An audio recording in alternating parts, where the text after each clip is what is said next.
All right, I'll call the meeting to order here, the Swanton Select meeting, first one in April. Want to note that the new starting time of 6 p.m. And if anybody can't make it early enough and they want to be here or be on the agenda, they can call. We got scheduling because they're still going to be here after 7. Probably longer than that, for sure. So the first order of business would be the President allegiance to the flag. I pledge allegiance to the flag of the United States of America and to the republic for which it stands, one nation, under God, indivisible, with liberty and justice for all.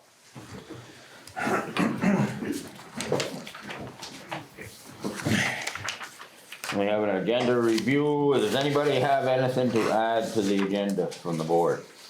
Or Brian? How much detail are we gonna go into with the review of the sidewalk? We're gonna have time after that to talk about it?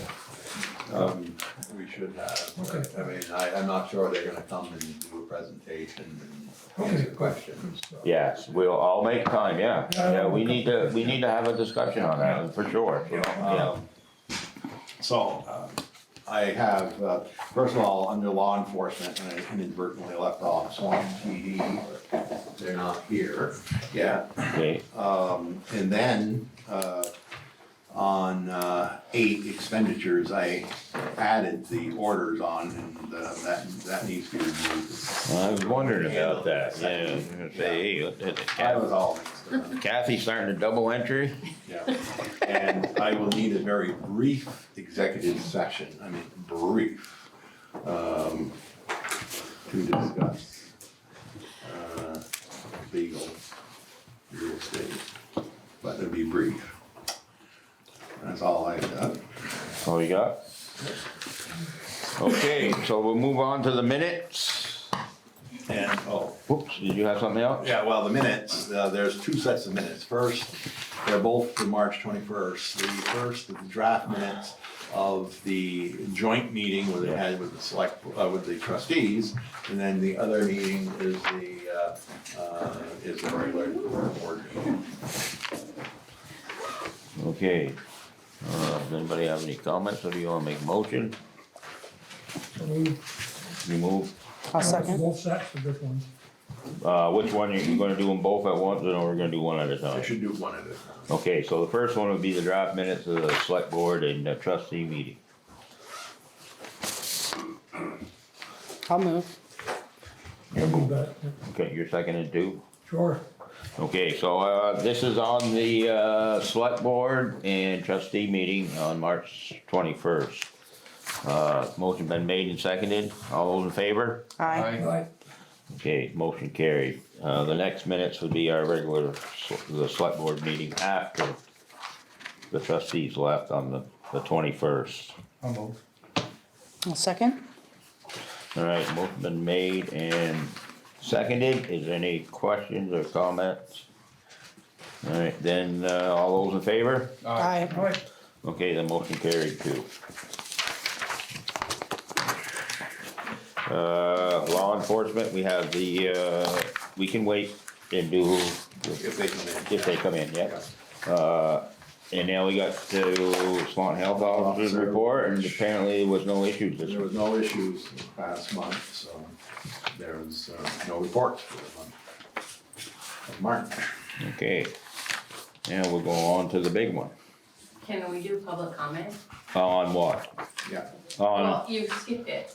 yeah. oh, public comment for, that's right, you're right. Public comment for, oh yeah, I was gonna go on that big one. For anything that's not on the agenda. So, Betsy Fournier with the Swan Rec, I'm not on the agenda, but I just wanted to briefly, kind of get a better idea of what you guys wanted from us on the 18th when we come back with our numbers, and I think that we have a good plan, but I just want to make sure before we spend a ton of time putting this together, that we have what you want. Because we don't really want to keep spending a ton of time on this, we really need to come to some sort of conclusion very quickly, and maybe by the 18th after. Well, So, what's your plan now? What are you so planning on our, proposing? my what we are gonna do is just the facility, the new facility revenue and expenditures. We're gonna break it out by rental, court rentals, and we're going to contact some, local, like, agencies to kind of say, yes, we'll utilize your space, and then we're gonna break it out that way. Cause I know that you had said we could have, it'd be nice to have some sort of commitment, we can't make people really commit, but at least we can get some verbal, yes, if it comes to Swanton, we'll utilize this You space. can get you can get a letter of interest or a letter of Right. intent, something like that, that's not Right. binding. So, and I think that will make everybody feel a lot better and more comfortable moving forward, so we're gonna do, get a list of those, and we're gonna itemize them by the cost per hour and then their obligation. Same with the activity space, activity rooms, we'll do the same thing, and we're gonna break it out from 1 and hopefully up to 5 years, 3 to 5 years, so we can see how it'll change, probably about a 3 to 5% difference each year, and then we'll do the expenditures for the facility, which will be our staff and like electrical, heat, internet supplies and all that stuff. Where are you gonna come up with the, like, for running the building, heat and electricity, are there We're gonna use, generic, or models that, we're gonna take other facilities and kind of go from there. The heat, like I said in the last meeting, we're not really sure what heating source we're gonna use at this time. In the plan, it does say gas, but it doesn't mean we have to use gas, we could use some other source of heat. And the same with like electricity. Yeah. You know, we could do offset with some sort of solar. We'll figure that out. So that's kind of where we're at with alright, that. then the other thing that would be, that have to be in there, that you're probably gonna, I don't know who you're gonna work, I think you're gonna end up having to work with Brian, is, the cost of the bond. Kathy gave us that Oh, information already. you got it? So we do have a sheet already drafted for that, and it breaks it all out. So that part is pretty much What did you all use for, set. what did you use for an interest rate? What was it, the 3%? 3.9, 3.87, I can't remember, I'd have to go back and look, That's close in that ballpark, it was Yeah. around that rate. Yeah. And he said it could be one way or the other when we actually go to do the bond. He said he's projecting out that for now. That's good rate, that's good, yeah. Still comes to $75,000 per year per million. That's what the debt service is, so. One of the things, this is very useful, Betsy, because you probably remember that we're gonna get a independent third-party study done for us, okay? And so I think anything that you bring to the table is gonna be very, very useful. So when you talk about independent third party, what is that? That's by a party that's, how can I say it, they're not gonna be associated with the select board, they're gonna be working for the select board to come up with a feasibility study. For the rec department? For this whole project. So when did that happen? Did I miss that vote? Well, A couple months ago. I don't Well, think that's it was what- ever voted on. it It was discussed but not actually voted It on. was voted on. It was discussed that we were going to look at firms, but we never voted on approving a firm. Yeah, Right, that's right. because we're still trying to. yeah, that's it, that's the bottom line, right, there has never, no one has been hired to do anything at this point in time. The question, and probably what's, really, we should probably do this. Do what? Get a third party, as Steve was talking, in to come in and take a look at this. Well, and the bond bank has people that will come in and look over. Well, that's their- fine, can you get them in here? Well, But- we have to get our plan together Yeah. before they'll come in and look at it, but the bond bank has someone that will come in and They'll- sit down with us and They'll make. look over the information that we give them, but we have to get good sound information to give them. Because when they underwrite our ability to pay this money back, they're gonna go into a lot of debt. So the more information we have, the better. And that's why this third-party, independently prepared feasibility study is so important. We're not trying to kill the project, we're just trying to make it better. And this will tell us how much we can afford, how much we can't afford, and whatever, so Well, and this is information that we're gonna bring to you, that's so fine. I don't, We still why we need, have to spend extra funds for information that we're already gonna give you. well, It sounds like it's kind of our word against, no, it's not. We want a third-party review of this whole project, okay? well, you guys discussed it like quite a few meetings ago, and I think Brian is having a really hard time finding somebody. But I'm not sure how long this, like, I understand you had the discussion, and then there has been a search for someone to do the feasibility study, but it hasn't happened yet. Like, we don't have a firm yet. So, and I know it's quite expensive to do that. How do you know that? Well, cause I think Brian's looked and it's like $20,000, right? Could be up to. Well, we haven't gotten any firm numbers. Just to update you, I did hear finally back from the firm that you had mentioned. They necessarily wouldn't do this type of fees, what we're looking for. But they gave me leads for 2 other firms that do this sort of work. So we'll be contacting them to get some numbers, and then we'll know. These firms won't work cheap, we know that, and we just don't have an exact price yet, what they're looking at. Okay, thank you. I guess if you're talking, we're definitely gonna be bonding, so, okay. We may have to provide information for the bond people that they may not take from you. That might be is that a possibility, Steve? Because Swanton, the town of Swanton has really never done any bonding, only, no, we never, yes, when we bought the Gagne property. That's the only, and then it wasn't really a bond bank because, Romeo was financed it. Yeah. So we got, so I'm not familiar with how that works.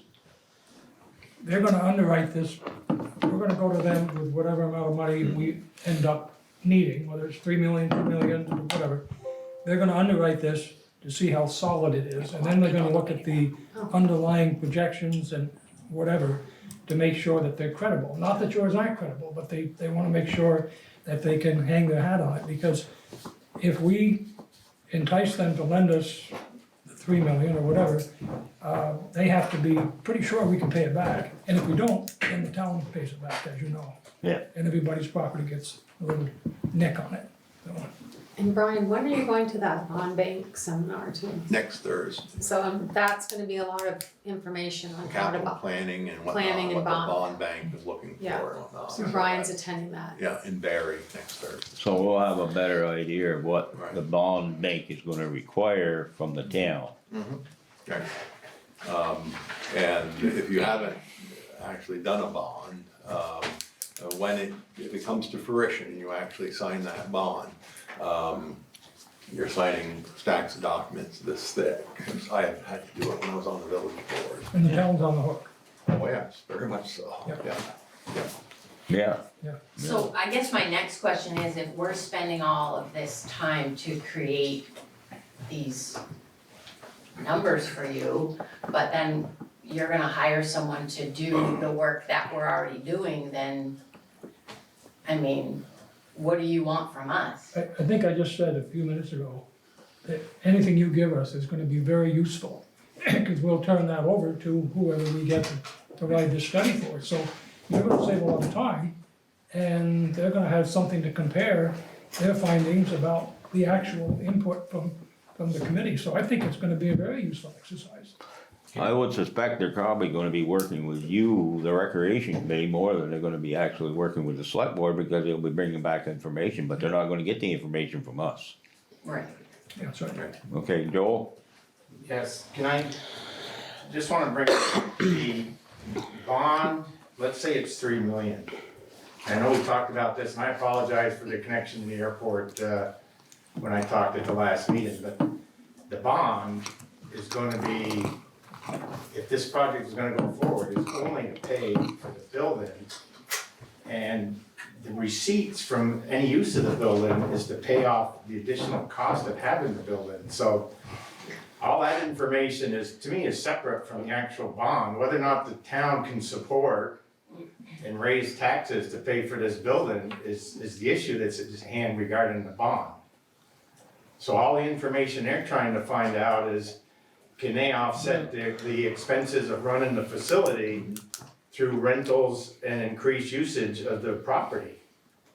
So the information's already out there as far as. I kinda disagree a little bit with you, Joe, on that, Joe, because, you know, the more money you raise, the less you're gonna have to get from the town, from the taxpayers to operate the building. And we're looking at the total impact, bond plus operation. Even though they're separate, it's still gonna go, the same taxpayers are gonna be paying for it. I understand to build the building though, is gonna take one amount of money. Right. And then to try to operate it, and it's gonna take 1 to 5 years to figure out the total usage and how much it's really gonna get used. And at some point, if they're taking in more money than they're expending, then that can be used to buy down the bond. But there's no way this project's gonna get started where any of the rental money is gonna be able to be used toward the bond. Oh, we're not expecting that, well, really, Okay. So okay, why no, no, why not, Joe? Cause you just can't get to that number on day one. Okay, what if we projected it over I understand it's gonna be a ramp And up. that's what we're looking to do, is to project over like a 5-year period. And there's gonna be a shortfall, there's gonna be a deficiency, probably in the first 3 years. And that tells us how much we have to go back to the taxpayers to raise, so we can meet those operating expenses. As they ramp up, we should be going back to the taxpayers for less. And ultimately, we shouldn't be relying on the taxpayers to meet any of the operating expenses. And in my view, the operating expenses also includes a debt service on the bond. Yeah, if that's the case, your number is so high, you're not gonna get there. Okay, well, that's And fine. that's what been tried to make the distinction, and whether or not the board supports a bond to build the building that is gonna increase the per taxpayer cost to own a home or to own property in Swan. But we don't know that yet. Oh, don't yes, know. we do. I can show you numbers. There's no way in 5 years you're gonna make it so that it's self-sustaining. And I just said that. It'll take 5 years to ramp up. Let's see what the shortfall is every year. We understand it isn't gonna be, the checkbook's gonna be full in the first year. So let's find out how much we're gonna be short each year and eventually arrive at a number that either makes it self-sustaining, or we're always gonna have a deficit that we're gonna have to ask the taxpayers for. Well, We're just that, trying, the building's not ever, we're not gonna get self-sustained. So I mean, we've been running the rec department for 50 years, and it's always, the taxpayers is always giving money. So it's not, just because we're building this big facility doesn't mean that we're not gonna need support. okay. We're not anticipating that. And how much support do you think the taxpayers will stand? But when we bring this to the voters, they're gonna look at this and they're gonna, I can see us having information sessions and explaining the whole project, and this is where the income's coming from, this is gonna be the shortfall, this is what it's gonna result to you in a house that's got an average value of $250,000. That's the kind of presentation we're gonna have to make, and then they go to the polls and say, thumbs up, thumbs down. Agreed, but to get it even past the select board, there has to be some understanding. At the end of 5 years, Steve, you're not gonna take in enough income to make that a zero gain. Yeah, fine, then let's figure out what that number is. Yeah, that's gonna be, having faith in that 5-year number to actually say it's gonna pay down the debt by this much is gonna be a. What if we, but I don't know, somehow we got a gap here. What if we find out at the end of 5 years, with as hard as everybody's tried, and as many new programs as Nico can muster through that building, we find out, including debt service, that the taxpayers are gonna have to pay $300,000 a year, okay? Then that's the number we work with, and then we equate that into what does it cost per taxpayer's home. So that, if it isn't gonna be self-sustaining, fine, then we'll ask the taxpayers to pick up the check. That's where we're headed with it. Yeah, that's what you wanna see, and that's what the majority of the board wants to see, is fine. What we're trying to show is through years 1 through 5, we're at least gonna cover the operating expenses. And we say to the taxpayers, we wanna go out for this much for a bond, which we know is the worst case of what would have to be paid. for how much, for what your property value is, and that would be the way it's sold, I don't think we're gonna get to, I wouldn't even wanna tell the taxpayer at year 5, based on some projections, that it's gonna be a zero-sum game, because I don't think we're saying that. I think that's what we're hoping.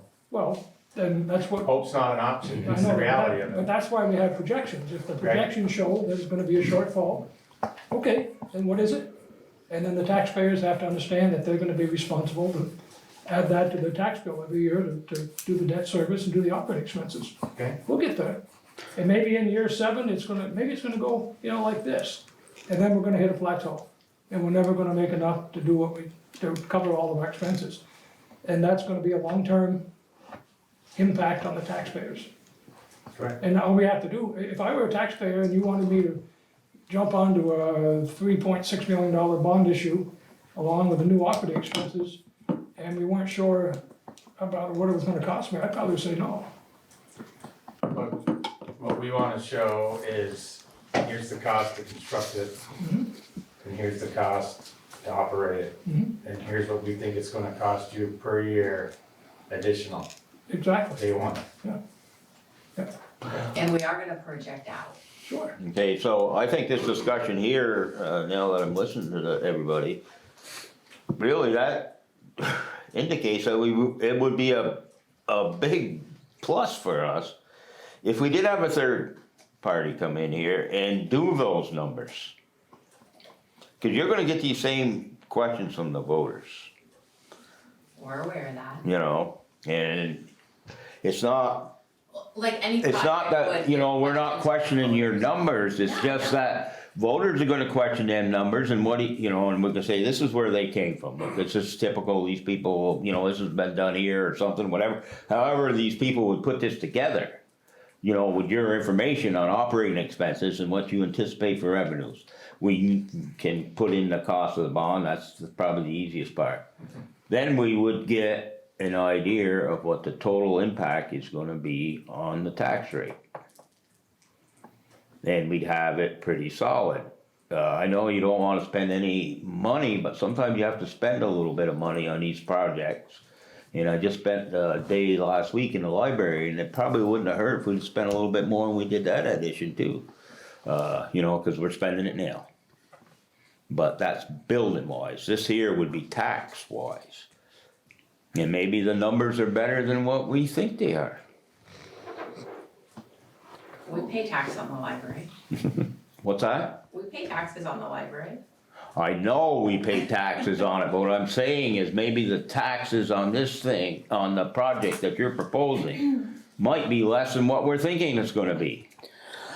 Could be.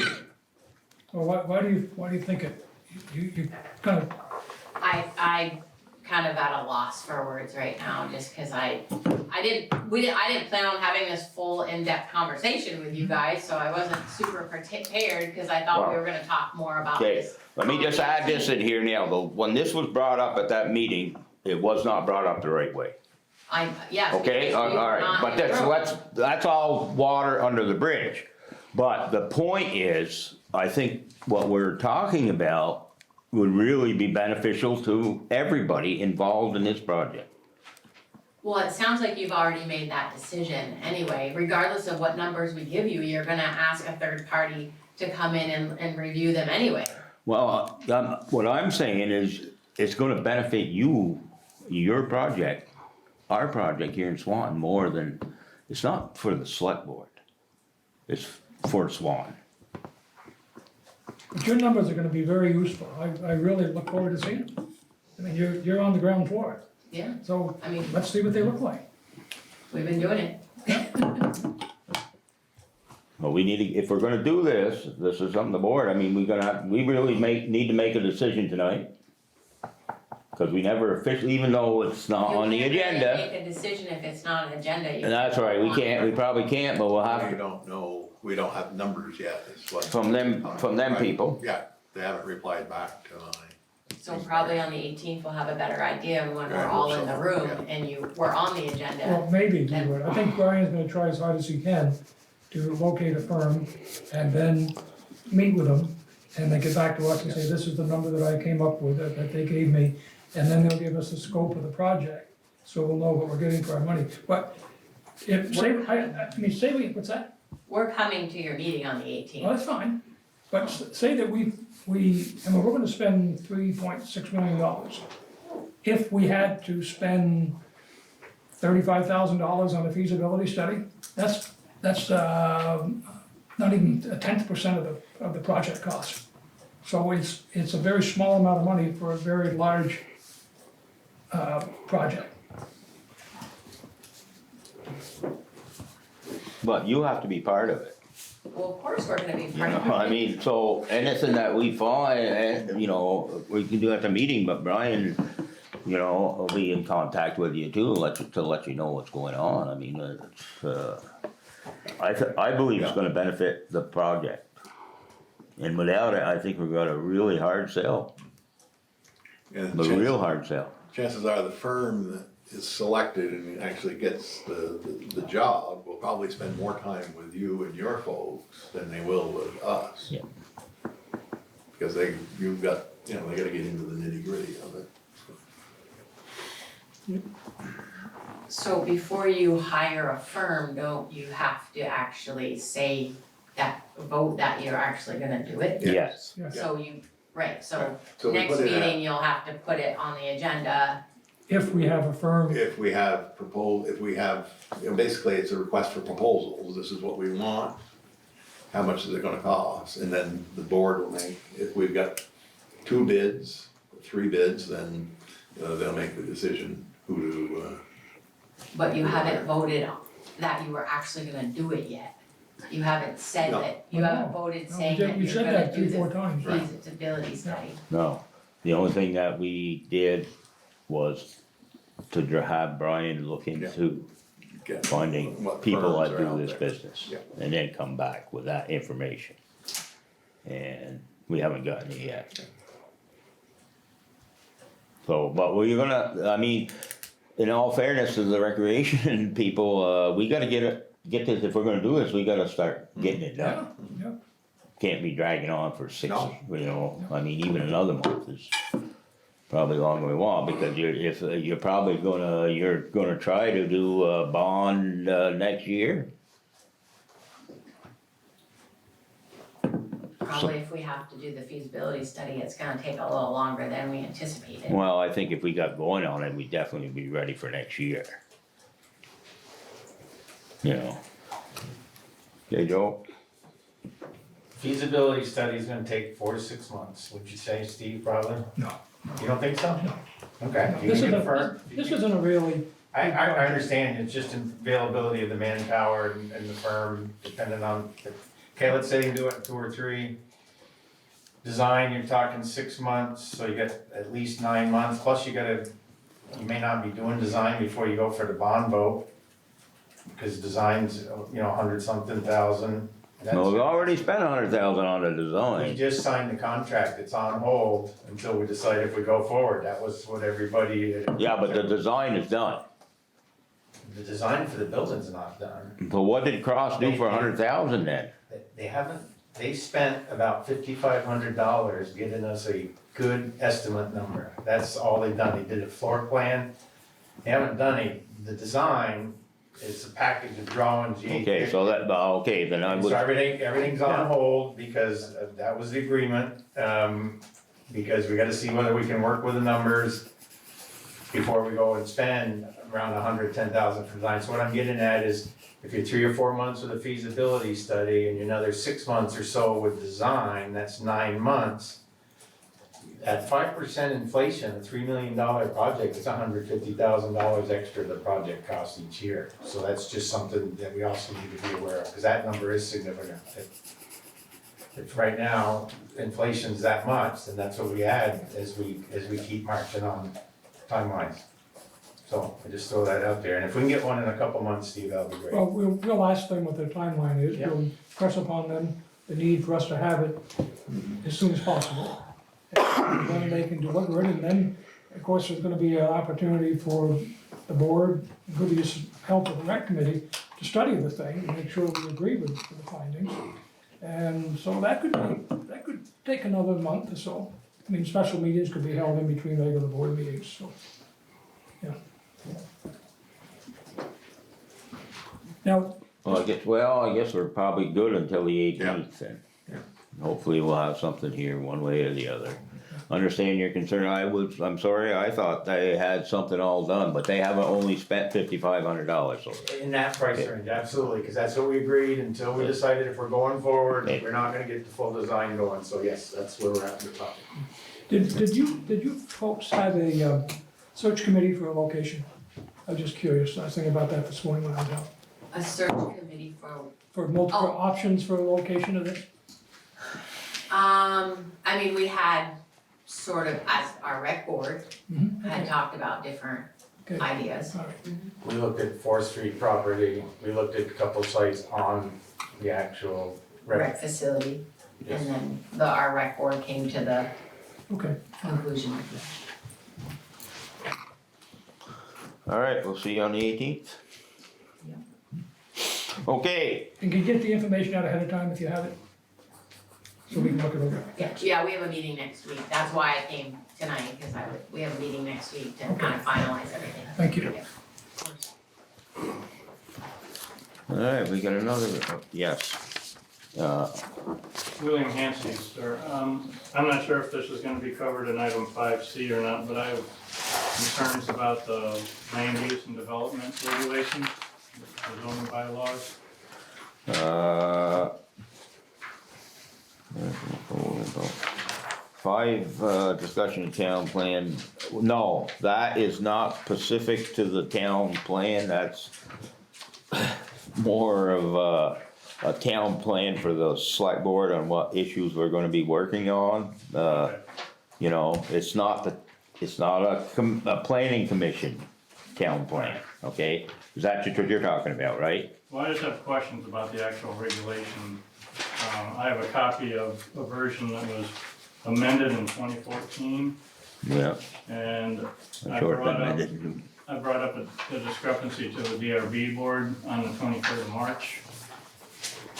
And they told me to bring it up to the state, but right on the document, the head of the document, it says it's adopted by the town of Swanton Selectboard and the Swanton Village trustees. So I just wanted to ask you, are you aware of a discrepancy in R1 that states specifically about agriculture, residential/agriculture districts, and anything that's supposedly done in that district is to maintain or expand agriculture. Yet there's 29 conditional uses. And most of them, if not all of them, don't have anything Okay. to do with agriculture. That, we can't take any action on that. Any action by the select board has to be brought to the select board by the planning commission. Recommendations for changes. We are gonna meet, I believe that we're gonna meet with the planning commission, I think our next meeting possibly, I don't know, Ross Lavoy called me, and he wanted to talk about the town plan. That would be the meeting to discuss what you're discussing, but we're not specifically at the point, at least, and then you, Amy, what's the status right now of the town plan We are just about ready to go. to the public? Well, yes, the next meeting, we're gonna go through it one more time, and then we're ready to warn the first planning commission public hearing. But that's the plan. Yeah. He's talking bylaws. So the town plan has nothing to do with what he's talking about at this point.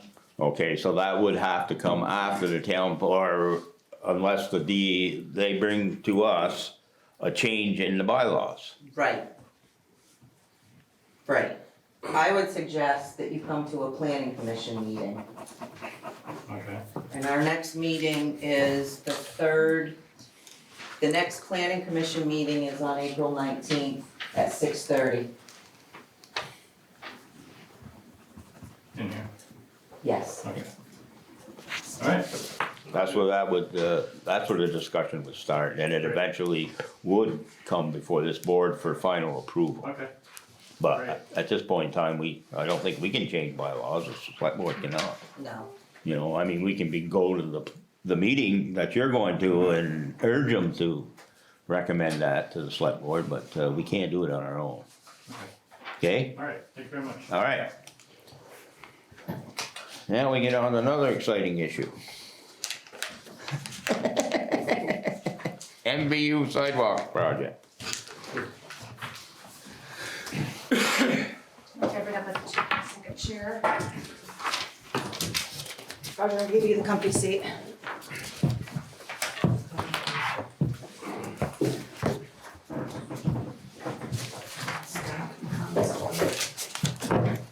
And Roger, I brought it, oh, sorry. I don't know you folks, so. Yeah, absolutely. And Cody, you probably don't know me Yep, either. so we'll do introductions. Bethany Rivers with the Northwest Regional Planning Commission. And you, as the town, you've hired NRPC to serve as the municipal project manager for this project. And our time is being paid for through the grant that you have for V-Trans for the project. And I'm Roger Dickinson of Trail Consulting Engineers. We're the design firm that, working for you, on this project. Thank you. so Brian has invited us and said that the board wanted to talk specifically about the opinion of probable construction costs. I think that was one of the main issues, but I don't know if there's other, Right away. right away, we can talk about right away too, so. Maybe unless you have a particular way that we can do this, I'm wondering, Roger, if you just wanna give kind of an overview of Certainly. how the costs are generated and the source data, and then we could talk a little bit about budget shortfalls, potential next steps for that, and then we can get into right away. So, I'm sure you all have seen the, opinion of probable construction costs that we developed, based on the preliminary plans, for this, sidewalk. And this is based on, bid prices that the Vermont Agency of Transportation receives, over in the period that, is the most recent period that's available. It's a 3-year period, so it includes 2020, 2021, and 2022.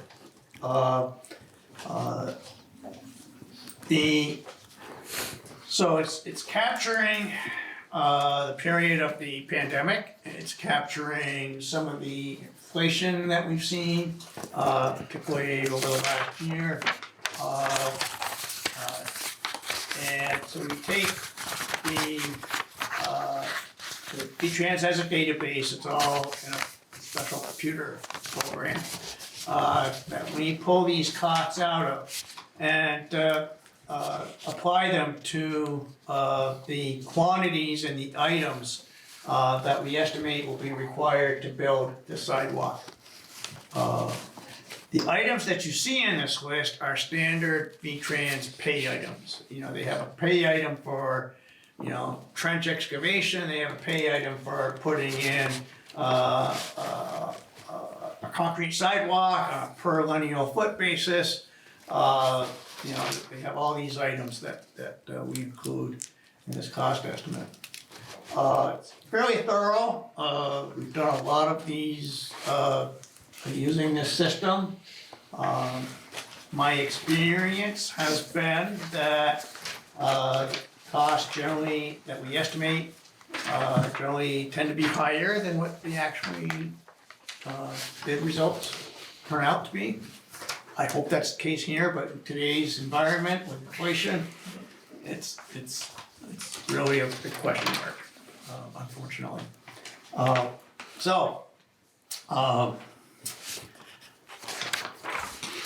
We have a total estimate of about $620,000.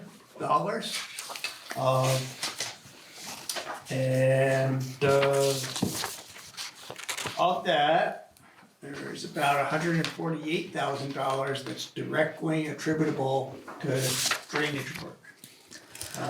And on every sidewalk or bike path project I've ever worked on, you always end up doing some drainage work, because your sidewalk or your bike path tends to follow the road, and you have ditches and culverts that you have to redo, relocate. This is no exception. But there is a substantial amount of storm drain work involved in building this sidewalk. That's the quick overview of the cost estimate. And So that estimate is not much different than the one we originally looked at then. It's not too much, and I'm wondering if I can just pass out just a kind of a team off of what Roger has talked about. I can kind of give you a snapshot of where we're at with the budget.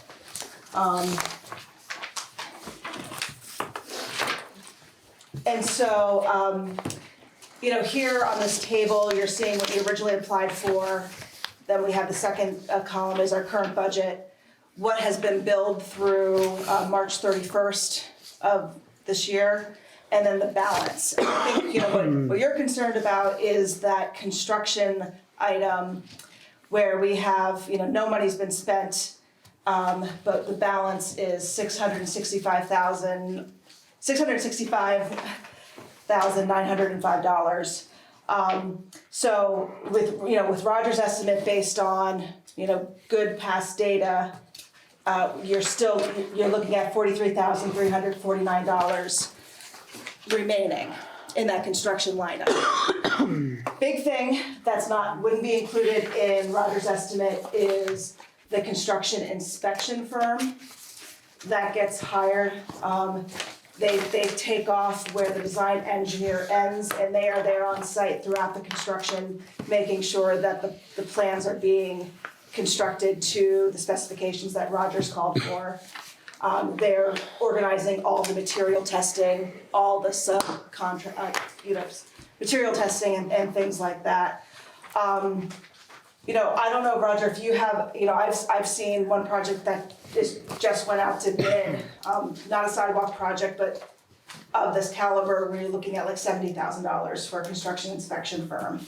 So, right there, we know there is a little bit of a deficit. The other thing is, I'm relieved to hear that your numbers include 2020, 21, and 22. That's good. Yeah. But we know if we're going out to construction next year, we will have inflation, the potential. Right. I actually would be remiss if I didn't point out that the number that we've come up with does not include a contingency. And normally, when you're trying to budget for a construction project, you add at least a 10% contingency. So there's, So you're looking at another another 60,000 right 60,000. there.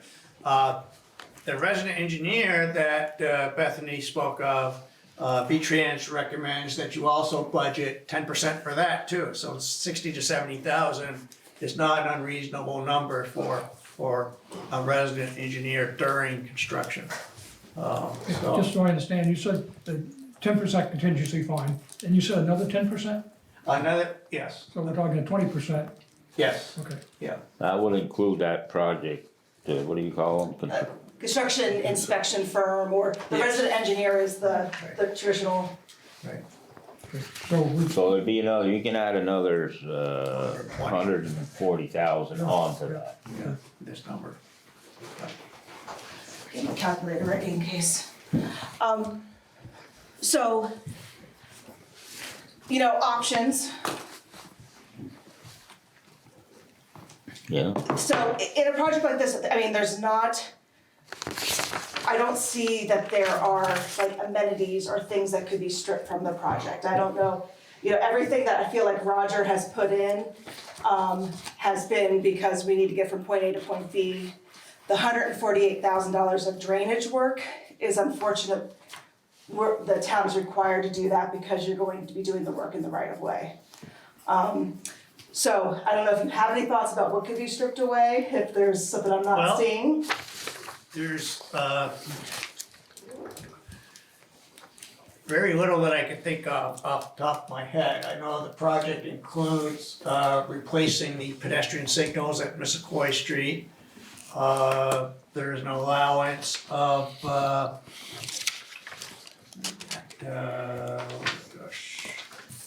it's a special provision, there's allowance of 25,000 for that in the cost estimate. One that's probably high, two, is it necessary? Well, the question is, Mr. Roy will chime in on this, but anytime you're doing a sidewalk project or any improvement, whether it's an intersection or roadway improvement, you have to bring things up to code.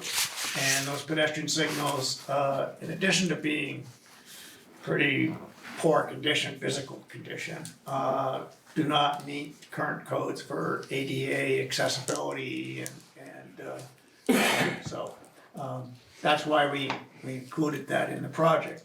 But there is a $25,000 allocated to that. Besides that, it's a pretty bare bones, besides that in the storm drainage, it's a sidewalk. And you gotta do what you gotta do to build it. Now, none of this, you're not really, you don't have the right of ways right now. No, we don't, that's the next phase. And you don't know how much that's gonna cost. Well, let's, You're just, but wonder if people aren't happy about this and don't wanna agree to it. yeah, let's talk about right away, cause it is a big thing, and then I do wanna swoop back on other ways to deal with the budget gap, but let's go to right away. Okay. Can I just clarify something really Sure. quick? So you said the inspection firm would be about 70,000, Yep, and a 10% contingency of maybe 62,000 based on the 622. And then a resident engineer is gonna be 62,000 as well? The construction firm is the resident, construction inspection firm is the resident engineer.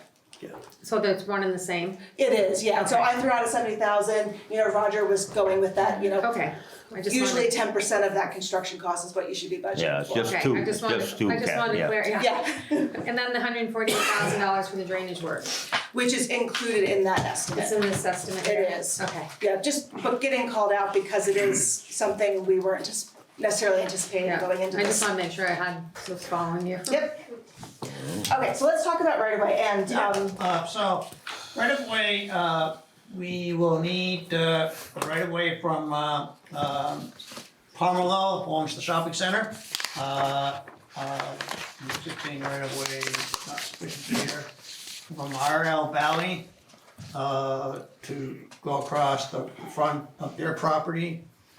And then we get into state land, which is not an issue. On the other side, on the east side of the interstate interchange, we have Patricia LaFar. We're good there, we shouldn't, well, may need some drainage easements from there. There's a drainage ditch that goes across her property. And we may need some drainage easements to modify that. Sequoia Valley High School, no. Colgan, we're in good shape. We're in good shape in front of Colgan. Corte, Vermont Gas Systems, heading up the hill. We get Brian Rowe. Right around, yeah. Rowe. We're getting close to his property. We'll need slope rates from him. And then from there, we're in pretty good shape. We get up to the town garage, the right of way, there's plenty of right of way. From there to Thunderbird Drive, the high school entrance. We're well within the right of way. When you say right of way, you're talking about the landowner that owns the land, but the town has the right of way, or the state has the right of way on it? The state As has the- the right of way, it's basically, they own the right of way. In some cases where the right of way may have historically, well, a landowner's property, some deeds say you own to the center of the road. But effectively, the state controls that land. And Right of way in this case is very wide, so. The last group of houses between the town garage and Thunderbird Drive. We're gonna be redoing their driveways, we're gonna need some temporary easements, but no permanent easements. They're gonna be going right on their lawns then. Oh, the right of way actually extends quite a ways out, if you, there's quite a bit of room, and a lot of the trees and fences and those are within the right of way. So they're all gonna come out of there. I'm not gonna say that. Well, I mean, hey, when they get up there, you know who they're gonna come holler at, not you. Several of the trees are gonna Okay. come out. So people need to know what's gonna Yeah, happen I up there. agree. You can, I agree. you know, But you don't there tell are other them, trees that we're gonna try to protect. you don't tell them, I will. How close are you gonna come to some of, this is nice homes up through there. How close are you gonna come to, I don't care, the picture window or something, with the sidewalk? Well, the sidewalk is about a 6-foot grass strip and then a 5-foot sidewalk, so we're going out about 11 feet Towards them, towards them. okay. And then it's gonna slope down at a nice, From, yeah, you're going 11 feet towards them from where? from the edge of the road, The pavement or the Yeah. shoulder? the pavement. So that sidewalk's gonna be fairly close to the road then. Yeah, Yeah, okay, cause people have mentioned that as a concern. Right. We wanna maintain at least 5 feet, a 5-foot wide crash strip for basically snow removal purposes, Otherwise, you're gonna be pushing snow back and forth, so, Well, even 5 feet is tight, Right. yeah, very tight, but that's a standard. yeah. But just again to help me, out of respect for these folks who live there, and I'm concerned about what they might feel about this project, how close to the houses would we come in some cases? Just, give me a second here.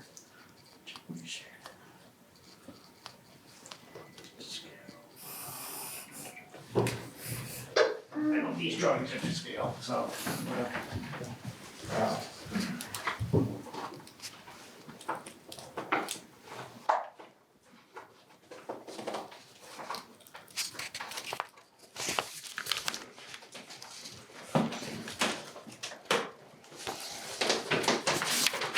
Once Roger gives us this Okay, information, so- we can talk about what the next steps and how we coordinate with property owners, because that's all part of the process.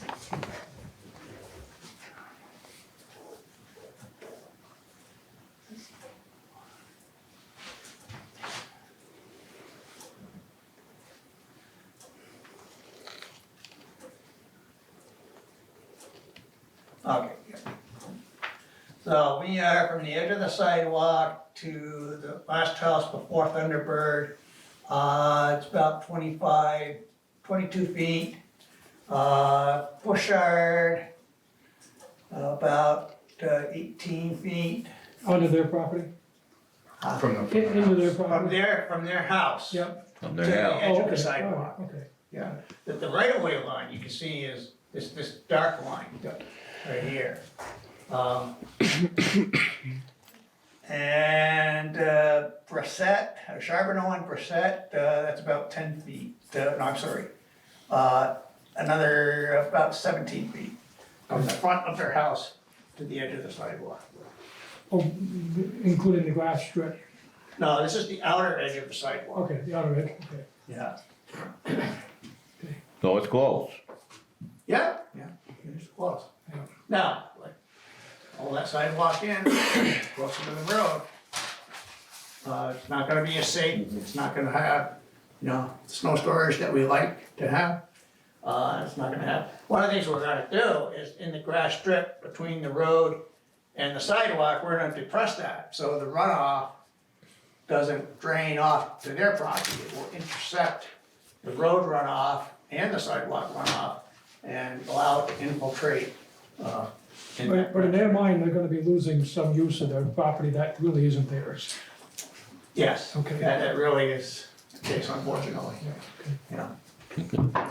Earl, would you like me to kind of go through like what the right-of-way process looks like and to get a sense of how we coordinate with property owners? Would that be helpful for the board? Yeah, make it kind of brief, but, Okay. because I'm sure we're gonna be hearing about it. No, you're gonna hear about it more, but I just wanna, one, even, as Roger said, like, what's remarkable about this project is most of it is happening within the state right of way.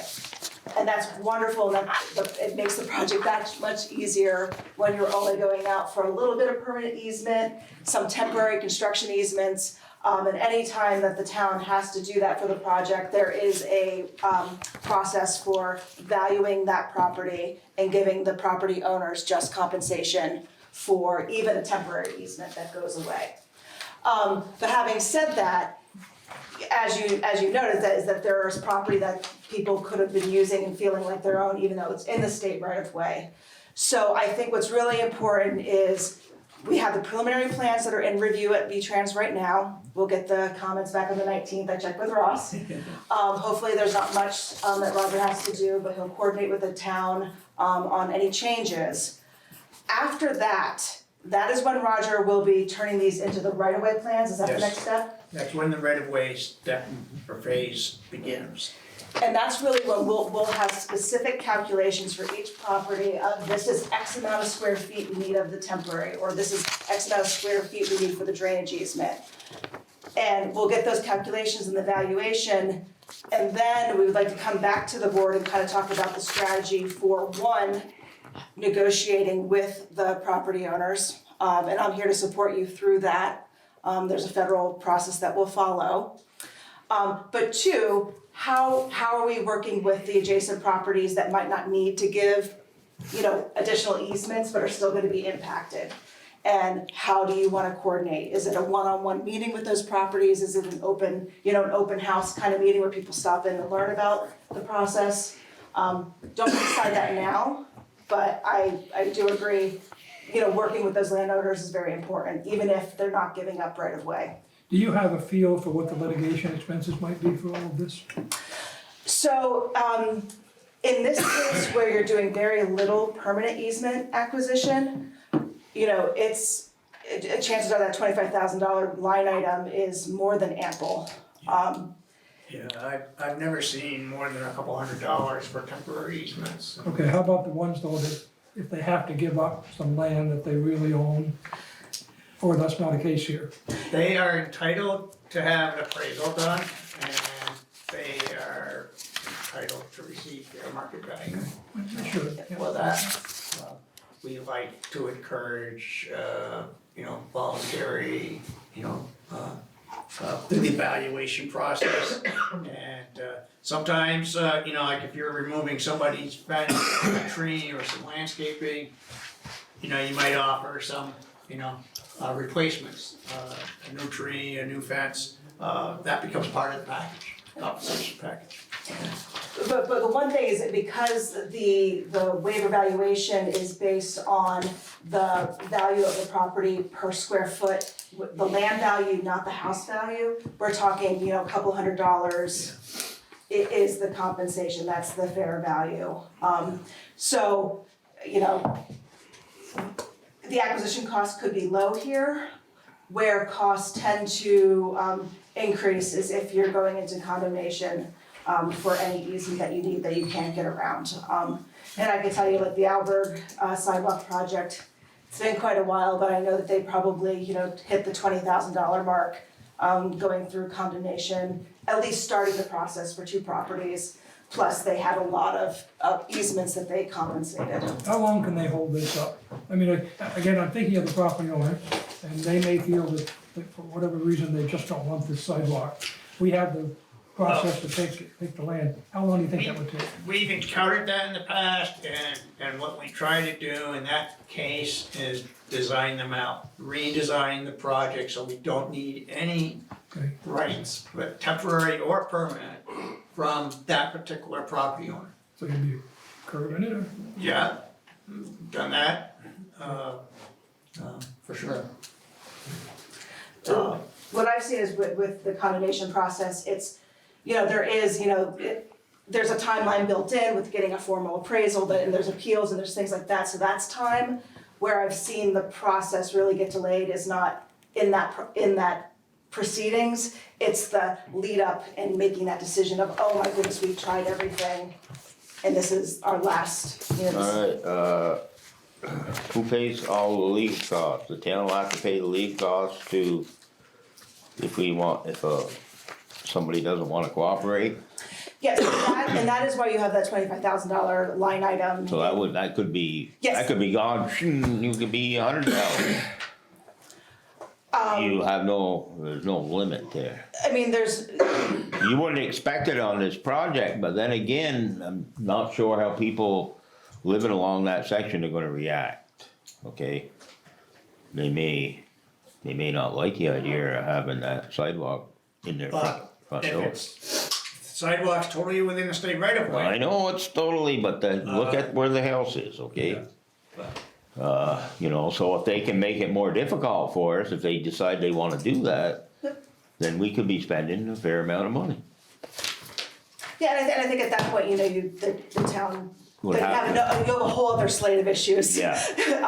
And how you wanna proceed there. Yeah. So, yeah, you're like me, go to the worst case, Yeah. figure out what that could be. Well, yeah, I mean, and I'm just relaying some of the concerns I've heard from people in Swanton about the project, Yeah, okay? The other issue is still 78 up there, I mean, it's kind of a high-speed, you know, a lot of traffic roadway, that sidewalk's still gonna be close to the road. You know, for out in the country type deal. You know, that 5 feet buffer, it's not much. It'll take a car, split second to be in the sidewalk. Something, you know, could happen, so I mean, I'm just saying, those are some of the things people bring up. When you did the study, and this is really useful, by the way, this stuff you brought in. When you did the study, how many students did you estimate would be using this sidewalk on a daily basis? we didn't actually do the study. no, it was cross-engineering, and I don't know, Betsy, were you involved? I'm sorry to go. Cause I wasn't part of the feasibility study, but we can, we'll look at the Yeah, scoping I'm study not and get really that for you. Cause I'm up there every morning, near Dunkin' Donuts, every single morning, about 7:30, 8 o'clock. I never see a student going up there. That's why I was just curious if somebody did have a count. What, two things that we can do for you is, go back to the scoping study that the town, had cross-engineering do. And then the other is I can reach out, we're working with, the school district because they're gonna be building their part of the sidewalk. And I know that they've done some safe routes to school planning and they probably have some numbers, so I think it's good to keep that in mind. Okay. And I also think that, you know, Earl, if you could start thinking about, even before we get to the right of way, in this time, if there's a way that we should be approaching, folks, I mean, I think we could do a little bit more work with the right of way, but if you could think of a strategy or what the town needs to support having some of those conversations. Yeah, I mean, Steve brought up another issue I hear a lot about is, you know, there's no kids walking up there. Never been a lot of kids walking up there. I suppose this is a build it and they will come thing, is that what they're basing their numbers on? But that's fine, you're gonna bring that information, I just want you to know what the concerns are. The other concern is right there at the interstate intersections. There's a lot of crosswalks there. Yes. The project includes marked crosswalks, across the interstate, off ramps and on ramps.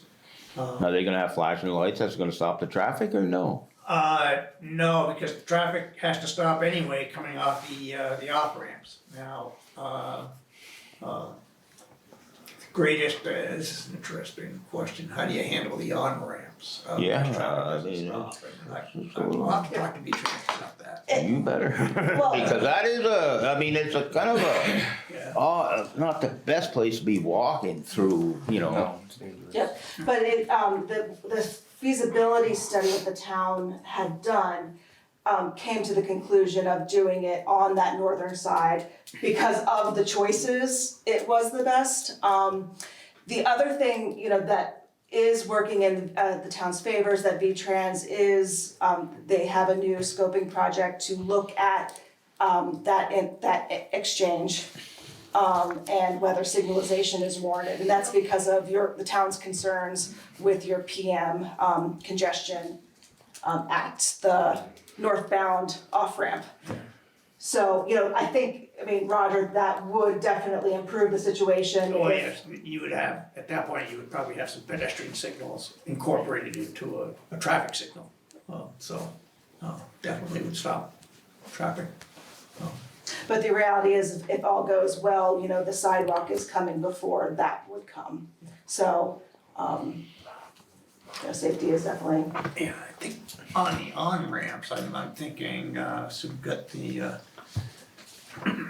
the northbound on-ramp on the east side of the interstate. That's probably gonna need some pedestrian crossing signs across that, which I don't think. Cause those are pretty wide openings too, Yeah. very Yeah. wide. There's the truck traffic, you can't do much about it, but, Or I just, even you an know. RRFB, rectangular rapid flashing beacon, which are, I'm familiar with those. just, the village has gone on board with them.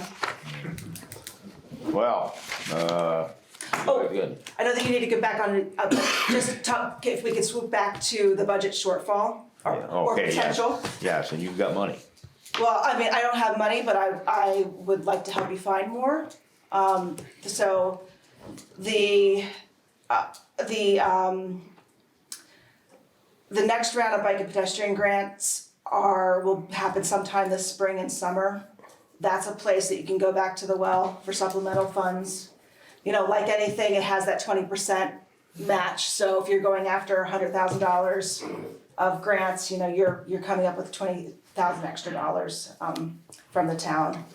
And then the other opportunity would be a stormwater, potentially, municipal highway stormwater grant.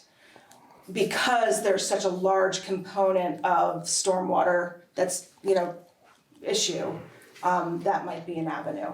So I would encourage the town, and I could write the application for you if you had the appetite for, expanding your grant, looking at this, spring, and then another opportunity for the stormwater come summer. We're up to about $762,500. I just added in the contingencies and the other numbers you gave us, Mr. Dickinson. So add to that whatever the litigation cost might be and the being able to get the property from whoever's involved. We're probably looking at $750,000. How much are we paying as a town? I'm new here, so I don't know. Yeah. I was just gonna ask, how much was the grant and Yep, so you are, when we look at the current budget being $790,000, you are paying 20% of that. So your contribution with the current grant as is $158,000. Was there money put aside for the original one or no? Well, we do a line item that we've been using to pay, we do $40,000 a year, I think it is off the top of my head. And, we've been keeping track of that, cause we've been minusing out what we've been paying out of that, So we have a balance, you don't know what the balance is right now though? 58,000. 58,000. Then more money was approved this year to go Right. into there. How Yeah, much was that? 40. So right now we basically have, I wouldn't expect any more expenses to be coming out of there. Should there be any more from the town's part? Right now, we paid, Well, we still have some, So what happens, so we have in the. you've got bills coming in then. right, Well, yeah, we'll have, there's $21,490 left in TCE's contract. NRPC's contract has $17,000 remaining in it. So, and those have been accounted for in the budget, like when we're talking about the construction line item, like those have all been taken care of, but.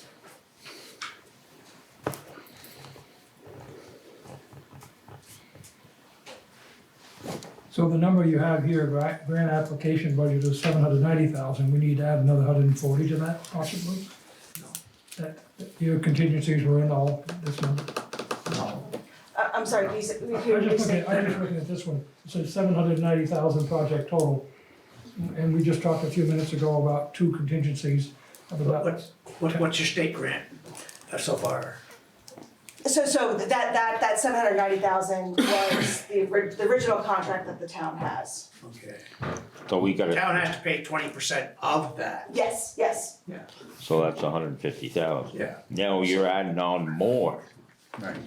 Well, what I'm saying is that we're looking at if we're talking about having that shortfall, anticipated shortfall for construction, that's what I'm coming to you of, like, if, the options are, if you have a shortfall when it comes to construction, it's either the town has to pay 100% of whatever the shortfall is, or we try to anticipate where the shortfall is, apply for funds now, so they're in place for construction next year. What's So unfortunate about this whole, every 100,000 is another 2,000, it's another 20,000. 20,000, Yeah. excuse me, yeah. Yeah, and so that's why it's not like, oh, just go out for grant money, like there's money that town would have to come to get extra money. And it almost looks like you're gonna need to go for 200,000, at least, more. So that's another 40,000. Yes.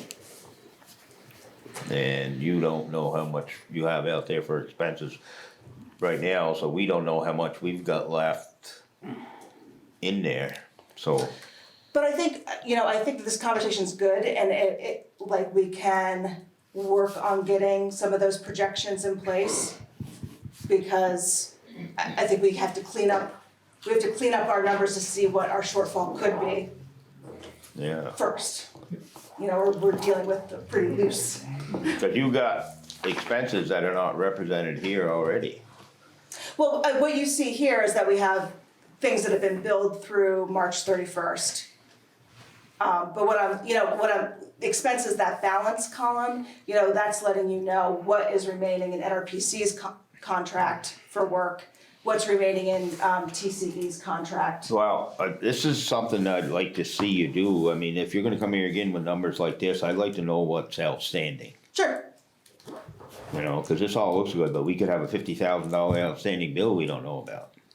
I'm not saying there is, but if it did happen, I mean, then we need to know what's out there because that's gonna affect our balance. And then if we gotta figure out how much we're gonna do, because how much we gotta raise might decide whether we don't wanna do it or not.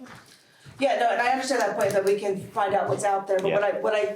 what I can tell you is that the line item of what's billed through March 31st, that's TCE's bills, NRPC's bills, which we're still getting that last invoice in.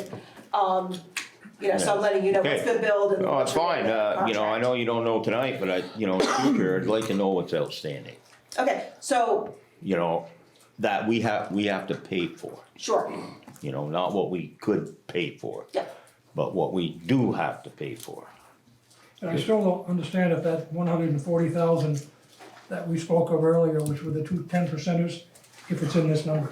No, it's not. Not. No, No. Steve, it's not. All right. No. We'd have to raise additional funding. Right. So that 790 becomes 930,000. Yeah, because, that's, Well, you got 790 right I'm here. not sure about that. yeah, we'll work on those numbers. Well, it's 790 right here. Yeah, no, I realize that. And this was the original grant. Yes, that's what the town applied for. Whatever the construction cost is and all the other costs are, you end up paying 20% of that. Now, so if the total cost, which you're gonna calculate, are $800,000, then the town has to pay 160 of that, and the state then reimburses the town for the difference. I understand that, but right now, this 20% of this 790, we're committed to. Yeah, oh, yeah. And you just told us we need to add on 20% more to that. 20% of 140. Right. No, No, 20% of the well, construction cost. 20%, actually, excuse me, 20% of the construction cost. Okay? Right. So Because we're we adding need this, 120 to the 622. yeah, but if you're still adding 120 to the total cost. Cost. What the hell, you know what I mean? Yeah, you put it here, put Wherever it you put there, it. the total's gonna go up by 120. Yeah. Yeah, Yep, that makes sense. Well, yeah, see, but it's gonna go up, that 790 is gonna go up by 120, not 140, 120. So 910. And we would be responsible for 20% of that. Right. So it's 24,000. Additional over and beyond the 100 and something thousand we have now, 140, 150 that we're responsible for now. Yes, for that Yeah. 790, but I think the big distinction is that, you know, your contract is only for 790. And so if you don't get additional grant funds, if the project goes over 790, We are responsible. you're, yeah, Town's exactly, responsible. so that's, we're trying, I don't want to say the town, you know, go apply for all these grants, but I also don't want the town to get to a position where you're close to construction and you have overages and you're paying 100% of the overages, like, that we can't have happen. No, because we have to get board approval for that funding. Yep, you would. All right, We dismissed? yes, and you're gonna start working on the right of way, is that, what's the next step? Well, next step is to get the V-Trans, they're presently reviewing the preliminary plans. And the 19th, you said? 19th? Yeah, they will, send those comments to us, which we will, work with Bethany to address any of those comments. Then you get authorization to start the right-of-way process. The right-of-way process, begins with our preparing what's called right-of-way plans. And that's fairly a quick process. Now, this is the other thing, before I forget, this is all part of the contract we signed with you? Yes. This yes. is not over and above that, okay? The time required well, there's two real time blocks of time in the right-of-way phase. One is, once we prepare the right-of-way plans, V-Trans has to approve them. I am told that the V-Trans right-of-way division right now is really backed up. And this could take several months to get their approval of the right-of-way plans. Then you can start talking to the landowners. That process can take several months. So we're looking at maybe, 4 to 6 months just in this right-of-way, phase, Best case scenario. yeah. Well, all right, then, anybody else got any, we're just gonna wait till they get back here, I guess, and try to give us some more updated numbers on what you might think this is gonna end up costing. Sounds good. I would like to see what V-Trans, comments are. Well, certainly, yeah. You get them to Brian and he can get them to us. Excellent, and I'm realizing, and I'm forgetting the gentleman's name who served on our project team from the select board. I'm sorry, I'm just, Would it be, what it was Mark, it, Mark Rushlow, or was it, who ended up? it's James, sorry about that. Yeah, James probably did the end. So in addition to Brian bringing things to the board, we also always had a select board member serve on our little project team, doing a Zoom call once a month, or when there's a decision point. So it's one of those things that we could get the select board's perspective, in a working session and take up a little bit less of your time when we come to the full board. So if you just want to think about who might have availability or interest, if you want to do something like that. No. Nope, You're, not me. hey, you're a recreation person. I have my plate full, thank you. Won't rush anyone to do decisions My boss just said tonight. no. All right, we'll get something back to you. Now, anybody, are you interested in that, Cody? Why, because I have experience with sidewalks? Yeah. Yeah, well, you do have experience with it, that's for sure. We don't, Yeah, I guess don't. I could. All right, so we're gonna, anybody else on the board object to that? Nope. All right, then Cody would be the select board's representative on your committee. Very good, thank you. Thank you very much. Thank you. Thank you for your time. Can we have just a kind of a philosophical discussion, just for maybe 5 minutes? What's that? Can we have maybe a philosophical discussion on this, maybe just for 5 minutes in public? Yeah, well, I don't have a problem with that, and you're invited to stay. I guess my question is, we're getting close to $1 million and not much of it is our money, and I understand that. Yeah. And then we have the maintenance the snow plowing and everything that's gonna go on with that, and I'm not sure we have a plow that we could do that with, so we're gonna have a capital expenditure. Probably gonna have to have another employee that can be there as the snow goes up on the sidewalk. And my question is this something we really need to do? There's a lot of money, a lot of time, a lot of effort. Do we really need this? No, it's, you know, I mean, I've had certain people in this community say the same thing you're saying, Steve. But this started before I was on the board. I don't know how long ago this started. It's been a long process. Yeah.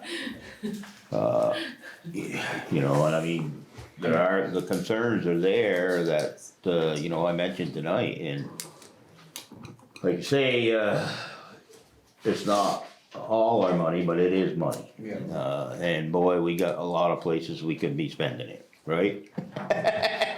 The less we have to spend on those things, the more we can spend on something else. Now, I've never been really opposed to the project, but, you know, I wasn't here at the beginning, so I don't know what drove this, other than the fact there's no sidewalk up to MBU. I think what drove it was the safe routes to school, that the kids didn't have a safe route to get to school and to come to and from the school. So this was part of that safe routes to school. All right, now, I'll just follow up on what, is that because students in the school wanted to walk to school? Is that what, that's not part of it? We're just assuming they would if the sidewalks were there. No, like, I think Bethany's gonna look into the survey that we did Okay. years ago with students, and I believe we also spoke with the abutting landowners too, at that point. So, yeah, this was all part of the Safer Routes to School program that, you know, most all communities have access to. 'Cause our Swanton schools have that whole Safe Routes to School that the village had spent, money Okay. putting in. Joel? So, it was more of a safe access to schools. I didn't know if I wanted to raise my head up and get it locked off or not, but I was on the select board when we first went out with the feasibility study. And there were people walking up there, and especially in winter time with the snowbanks and everything else, they're walking right out next to the road, not 6 feet, not between 6 and 11 feet from the road. And it's a dangerous situation. And there's housing up there, there's other people who might use this. The whole thing with society is supposed to be walkability, rideability, and improving those opportunities. So here we had the opportunity with some grant money, we had the feasibility study. We had those homeowners in, and yes, and some of them weren't crazy about it. But the decision was made at the time to move ahead with the project. And there's certainly a lot of complicating things, the whole issue down by the interstate, that was all talked about. The issue with the drainage, there might even be a little bit of wetlands there, I'm not quite sure. And so on. But again, it gets into, if one person gets killed there, because they're walking out in the middle of the road on a winter night, then it might have been worth it. And our expenses related to plowing it, if it's constructed properly, it'll last a long time. That's what the whole design piece is about, and making sure you get someone in there to build it properly. It would last a long time, and you're gonna find a lot more people using it, just like when we put Robin Hood out there. Sidewalk on Robin Hood, that's used all the time. But yes, it was started in the time frame 4 or 5 years ago, when the opportunity was there to do something. And at the time, it was thought it would be a good idea. There's a lot of complicating factors, including the increase in price. Yeah. And all those complicated factors were addressed at that point when the feasibility study came out. So this isn't new, No, it isn't. all of these. I understand that, but like I say, I wasn't here. People come up to me and ask me questions now, I tell them what I know about it, but I didn't know. Yeah, we looked at South River Street as well. And there was public comment, people. Oh, yeah, there was, Yeah, Well, I think any information we have to educate us, you know, the scoping study and all of that will help put us more into perspective. But there are kids walking daily to and from all throughout the day from the school. So I know my own kids do it, and it's terrifying. Okay. I just wanted to mention, and I appreciate everyone speaking up, I kind of feel like while I'm under contract with NRPC, you know, to be project management, I don't wanna be the rah-rah cheerleader for the project, because, you know, it is a Yeah. town project, town wanted, town led. I do say, you know, I think raising the question of, you know, is this still worth it, is it still worth the investment, is always worth raising. I do just wanna let the board know that there, you know, when you sign the contract, there is a federal payback provision. That, you know, if you don't go to construction, that you could have to pay back the funds that have been expended so far. You know, and that is, you know, around $60,000. I just wanna mention that because, you know, that's a consideration. But you're not held hostage to the Right, project, if right. it doesn't make sense for the town. Yeah. Yeah, well, at this point in time, if we're gonna pay back 60,000, if we throw in another 60,000, then we can keep going forward. But, I just hope that's the end of it, and I find it a little hard to believe it is the end of it. I really do. I think it's, you know, could end up being in excess of $1 million. By the time you get done. Not including long-term, What? not including long-term. That doesn't include any costs that the town is gonna incur to maintain the sidewalk. I'm not even figuring that in at this point in time, but I'm just saying, I mean, and it's highly likely that could happen. So I guess as a board, we'd have to consider, I mean, the 60,000, because it's a wash, they're gonna get us for 60, we drop it, or we put another 60 in, or say we will, and we file the grants. What do you guys think? I think it's important to the community, especially as the community grows. Okay, what's your opinion, Cody? Well, I work in a school, and I talk to a lot of kids daily. I mean, the majority of them don't really care. They don't walk to school. There's buses. When I was a kid, I think I walked twice, but I was fat, so I didn't really want to walk. I'm just worried about you know, over time, just given, like, I had experience plowing sidewalks and maintaining sidewalks and stuff like that, and it's very expensive to do that. And you're gonna have to now hire a whole new employee to run that whole strip, plus the other sidewalks that we already have. Because then the village won't pick that up, and then you have to buy a whole sidewalk machine, that's well over $100 and something thousand for that machine. And then, you know, so that's the only part I'm worried about, is just the future expenses, which they're pretty hefty if you think about it, you know. But on the same page, you need something safe and you need an opportunity for the kids, so you're like, gee whiz, you know. So would you gamble 60,000? I wouldn't gamble $6. I know, but this is a situation. I know. This is a situation we're in right now. If we back out, we're I don't know. at least a 60 plus what we spent. Hold on, Joe, I'll get to you. Plus what we've already paid. That'll be on top of what we've already paid. That's 60. No, that includes costs incurred through March. Is that Yes, 60? yeah, but we've already paid our 20% on that, 60,000. Now we're paying the federal government back their money. Yeah. So we'll have actually more than 60,000, we're probably gonna be up for whatever we spent, I'm gonna say 20,000.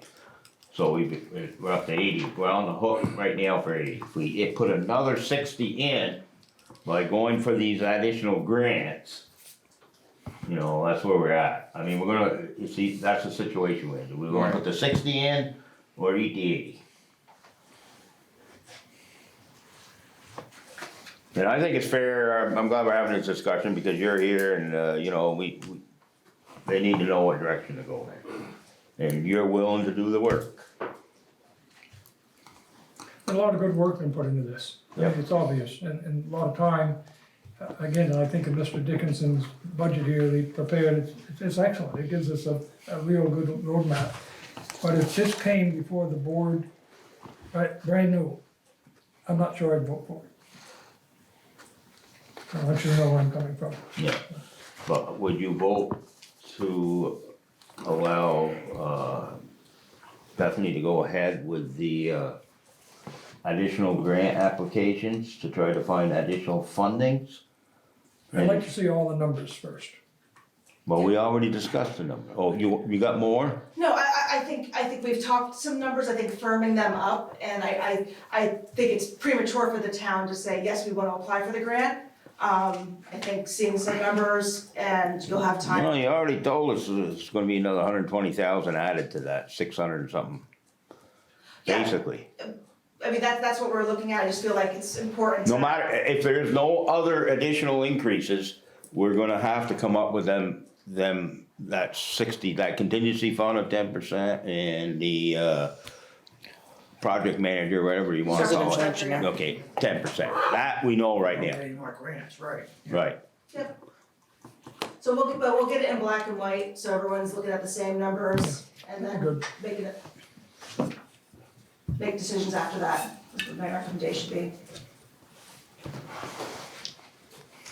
Yeah, I don't know if there could be really make a decision tonight. Alright, guys, I mean, it's gonna have it other one or the other, I mean, we're gonna have to do something, you don't expect those numbers to be higher than what you told us tonight, at least for this contingency and the project manager, those, Today, I don't. no. Oh, but you might think it would be higher in the future? Well, I mean, I don't have the crystal ball, I mean, that's why I really wanna look at the numbers, we can look at, you know, inflation rates and try to make a more estimated guess, cause I don't want to come up with that number right now based on information today and not taking into consideration the future. And then feel like we're always, you know, chasing our tail or always behind. Alright, so you're gonna bring us back more numbers? Hey, Earl, Joel had his hand up though. Yeah, that's right, Joe. Well, I just heard you say another 60,000, but if it's 120 increase at 20%, it's 24,000. No, no, we forget everything, cause it does get a little confusing. Okay, all right. Right now, as it stands right tonight, Yep. and we don't have exact figures, they wanna get them fine tuned. But as it stands tonight, we gotta add another 20% to the 665,000. Correct. That's where the 120 or 30 come from. All right, and the share for the town would be 24,000. Yes, that That's would what I be wanted to our make sure was share, clear. Yes, yes. But if we don't go forward with this project as it stands right now, right. we're gonna have 80,000, that's been spent. We have to pay it back, 60, some of it we've already spent. okay. Pay back the Fed share, which Yes. is the state Yes. running that program, yes. So if we put an additional 60 in there, for the grant, like I say, that's what we're gonna be on the line. We're gonna be on the line for less than what we are right now if we try to go forward with it. Assuming the numbers don't change dramatically. Okay, when you coming back? I mean, are we looking at, and at this point, being mindful of Roger's budget, wanna keep costs down, is, I could come back in 2 weeks, but I'll have Roger look at the construction end of numbers beforehand. Ping that Okay. database, see if there's more recent data, Okay, yeah. Alright.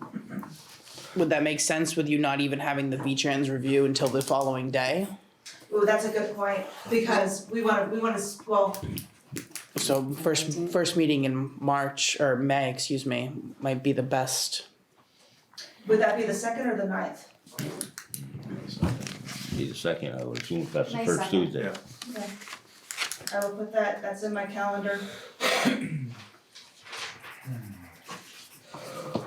And maybe in the meantime, you could all look over the feasibility study and really Yeah, if they get some of that, yeah, if you can get that information, because I never seen it. Yeah, give you sure. a good idea of why we are here Yeah, and how we got here yeah, and the because work that it's so was long done. ago. Right, well, it was a long time ago, but nothing, maybe the financial piece has changed, but the need is still access there. and the need is still there. So if you decide to say, no, we're not gonna go forward to this project, then we have to kind of figure out another avenue for our community and our pedestrians to have safe access to and from that route. Alright, Could you make that study available, maybe, Brian, and just leave it so we can come into your office and read it? Yeah, when I get it, Yeah, sure. yeah, okay. Or if it's digital, forward it along. Yeah, if it comes in, yeah, I can scan it and send it.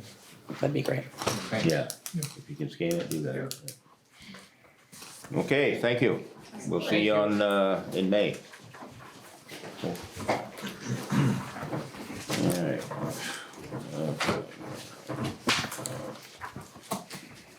Alright. The chief is here, so we're gonna go to the police report.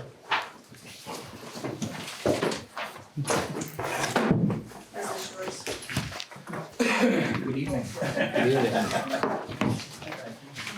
You're looking spiffy tonight, chief. Thanks. Hockey practice? Sorry, no, I did not take note of the new time, which is my fault, and then I had a complicating personal issue. That's Trying not a to get an problem. exchange student in Canada Yeah. to attend a sporting event. It turned into a little bit of running around. In the future, if that situation arises, all you gotta do is call Brian, cause we're still gonna be here, you don't, He sent an email. oh, he did, okay. I did, He's on it. yeah. Saying, Yeah, and I was I'll gonna, send Sergeant Gagne, which would have been fine too. yes, Yeah. Not a problem, we're still gonna be here. okay. How many of those you got? Yeah. Oh, I'm sorry. Take I one was and pass it around. I was looking, reading You're one. hogging them. Alright, So in the month of March, the top 10 incident types were traffic stops 11, DUI, alcohol or drugs 6, 5 community outreach, 4 suspicious people, 4 welfare checks, 3 aggravated assault, 2 search warrant, 2 agency assists, 2 motor vehicle complaints, and 1 citizen assist. There were a total of 46 incidents. Out of those 11 traffic stops, there were 10 tickets issued and 5 warnings. And you'll notice if you're looking at the tickets, I believe one near the top was a tobacco ticket. So it wasn't traffic related. And there were 13 arrest charges, which again is probably the most accurate way to state that because it's probably not unique individuals. Some of these charges may be attributed to the same individual. And there were 2 driving with a criminally suspended license, 2 driving under the influence drugs, 1 larceny for a person, 1 domestic assault in the first degree or aggravated domestic assault, 1 unlawful restraint, 1 drugs, cocaine possession, 1 driving under the influence first offense, 1 negligent operation, 1 reckless endangerment, 1 cruelty to animals, and 1 operation without consent of the owner.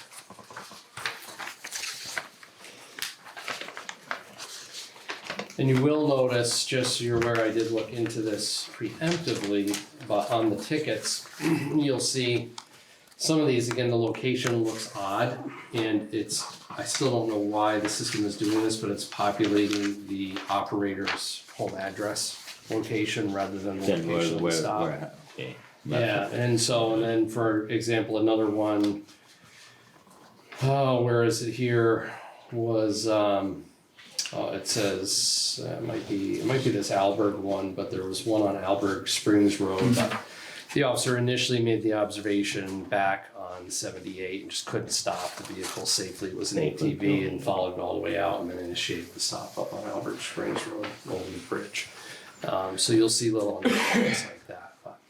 Now, this violation street name, that's not, so even the ones that are like Lake Street and Sheldon Road, that's where these people actually live, not where. No, not all of them, it's weird. Oh, so you don't know, it It's, doesn't, I have to actually look at the incident and then it's clear when I look at the incident number itself. But not all of these are that way, and so I don't understand that Yeah. either, why the CAT RMS system is generating the report the way it is. Yeah, cause the tobacco possession one was the same date and time as the tobacco possession that actually was called MDO. But here, it's generating Lake Street. Right. Yeah. I have a question.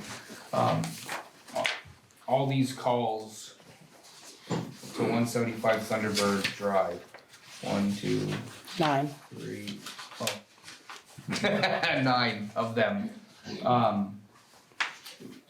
What's the, I don't know how to explain it, you know, we have 2 school Two resource. school resource, one full-time and one part-time. Are they the ones calling these in for like Yes, they're- backup or something? How No, does that no, they're the usually ones process? they're the ones generating the incidents most likely, so a problem will be encountered at school and how they become aware of that problem varies. It's either they're initially involved or an administrator will get them involved because they become aware of some issue that needs to be addressed, and then they'll actually create the incident.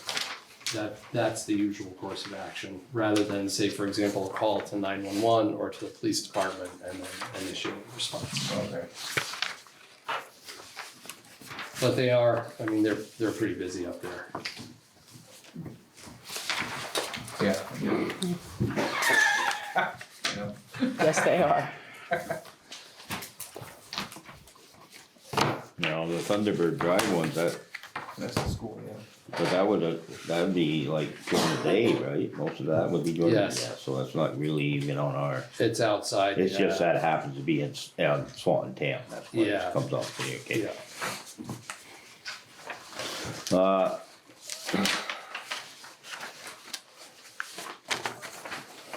I just got one thing, I don't know, I did talk to Brian, I don't know if you really reached out to Highgate yet about the I possible. did. You did, Oh. okay. And I spoke with Heidi, and Highgate, was concerned about the speed limit, and she has said herself that she's had to catch herself. There's not much room. So she's gonna bring it up to her select board, so I will check with her and see what they decided. Yeah, we can petition the Request the state. state to lower, because just by measuring it by my tripometer, it's like only 1/10 of a mile from the, when it says, you know, reduce speed or whatever, and then down to where the speed drops is 1/10 of a mile, then about 1/10 of a mile to the driveway. Yeah. So that's a fairly short distance to. Yeah, well, that certainly, something that needs to be done if we're gonna have better traffic, because of the way it's set up now, it's very difficult to pick somebody up for speed because they only got that short little.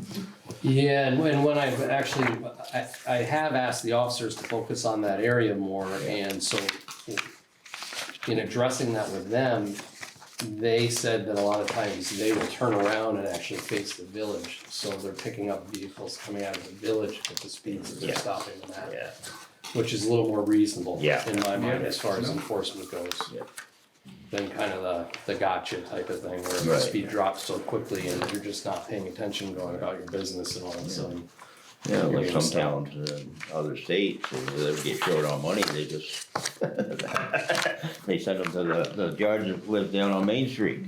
I got a question, what's the separation, like the time frame? You know, you have Swanton Town is the outskirts and you have the village in the middle, but how often do they visit every point of the town during the town contracted hours?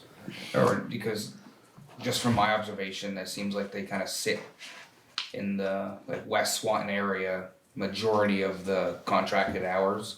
And you don't see a lot of the presence in other areas like by Woods Hill, that area, and you know, the other spots. So I just didn't know if they were equally patrolling the town or.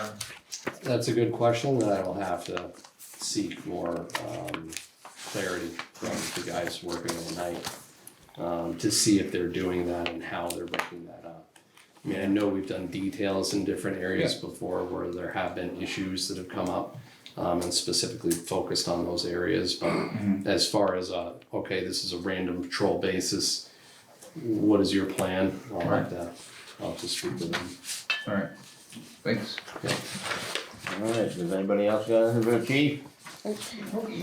No. Alright, thank you. Thank you very much. Thank you.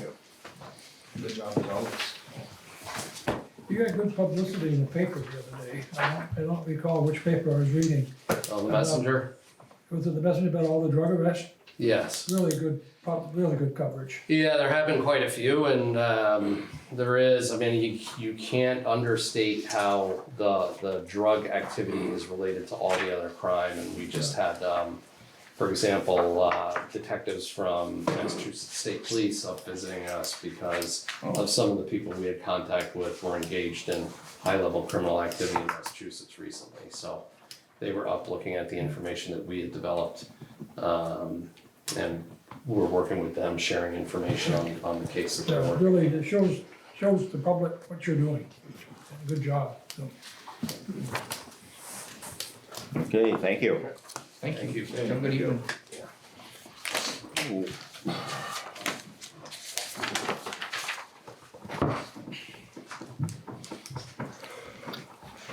All right, update on the LVRT. Good evening, everybody. How's everybody doing tonight? I think you started at 6, huh? Yeah. I thought it was 6:30, I was getting ready to do something, I started putting the agenda out, I was like, yep, 6 o'clock, better hurry. This'll be real quick, cause everything's going pretty good so far. Last week we received the proposal back, Brian and I took a look at it, told them to go ahead and make it a contract. They sent the contract today and Brian signed the contract, so we were moving ahead with design of the Lamoille Valley Rail Trail parking area.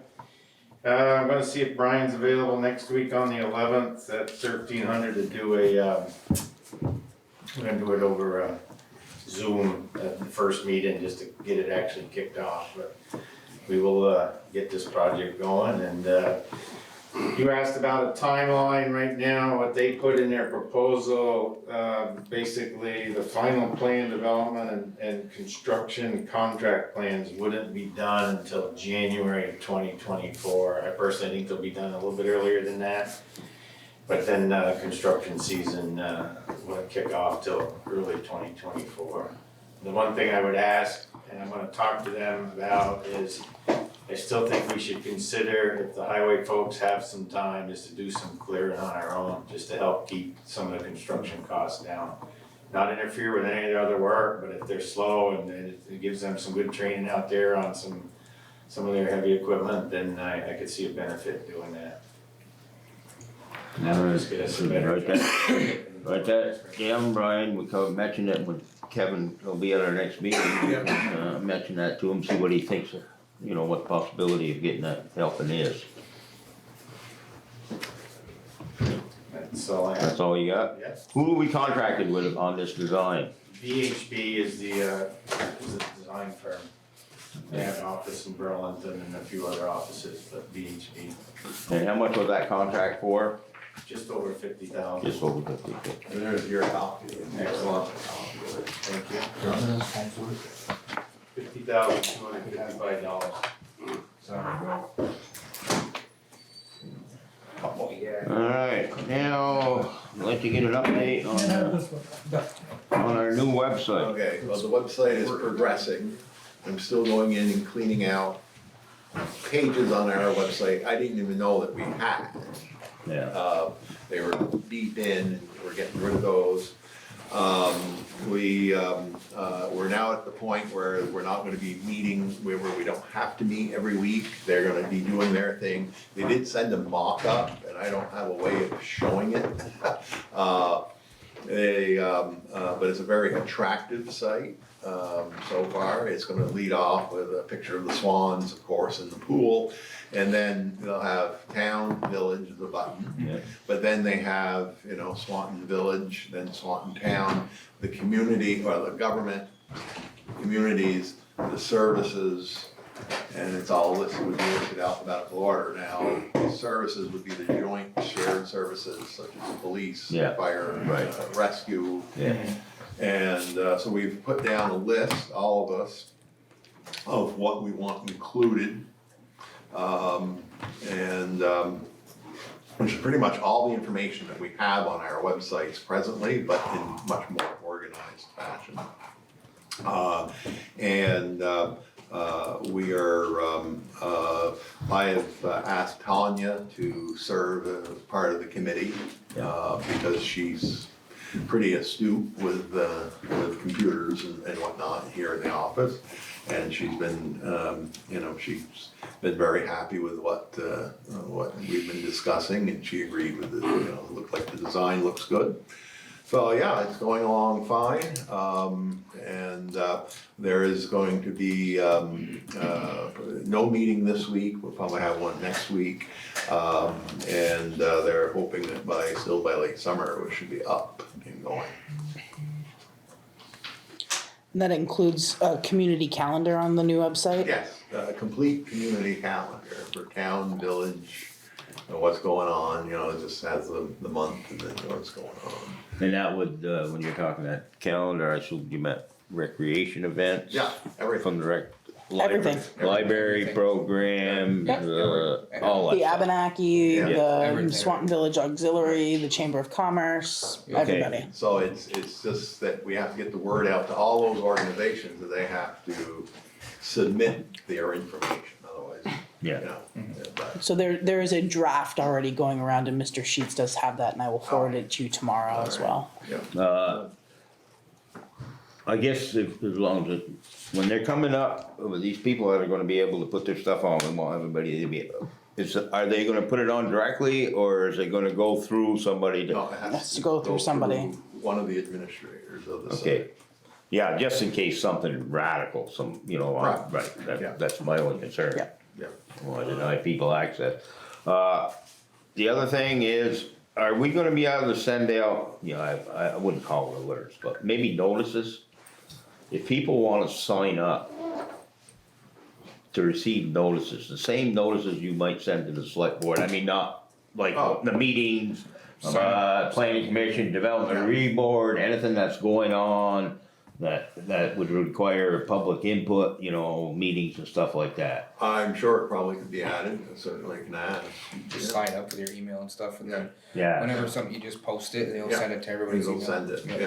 So it would be along the lines of the constant contact that Elizabeth was organizing Yeah. prior. So Right. that's something we have the capability to do now. Right. We're just, Yeah, but I collecting don't know if information. people outside, people would go to the Swanton website and they would sign up for Swanton it notices. can connect itself It can- together. Yeah, Yeah. yeah, it can be a package. But more people would probably pick that up on our website than they will on Constant Contact. No, they can sign up for it on our website and the Yes. constant contact will send out the Yeah. But information. there's very few people on constant contact, I was surprised.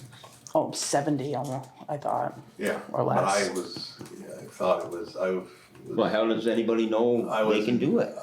I was told. Right that now, it was- they don't, that's why we need the website. Yeah. I was expecting it to be 300 or 400. No, It may From be, what I was told. when we get the website up and running. Well, maybe when we get it up Yeah, and running.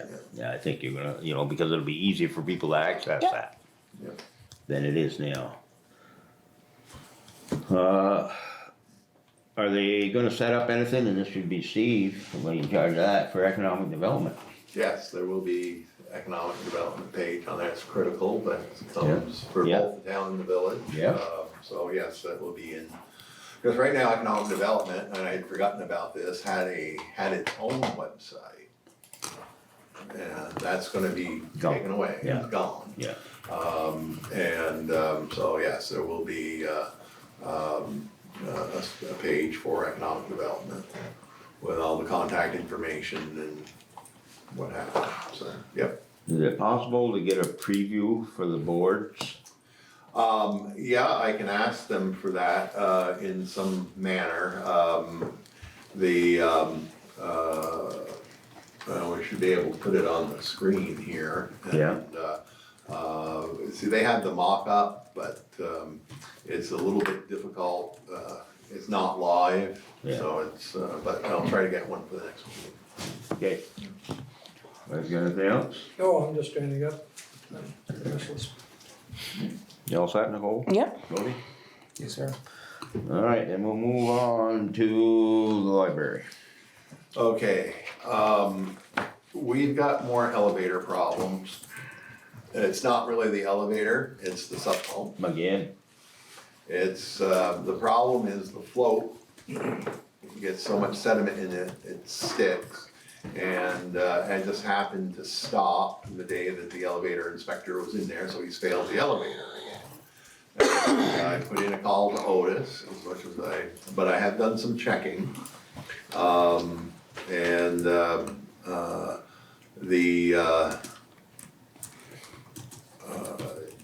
There's other elevator companies we possibly could get, but we gotta be careful since we have a contract with Otis. Yeah.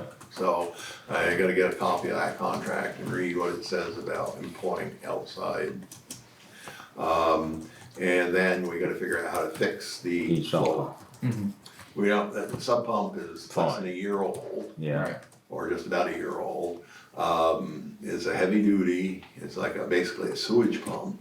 But this muck, now the only way to really correct this situation, and this would cost a small fortune, because the elevator company's gonna be there, would be to, get under the elevator, suck the water out, get rid of the muck, then seal it. And this is just my talking, not the contractor.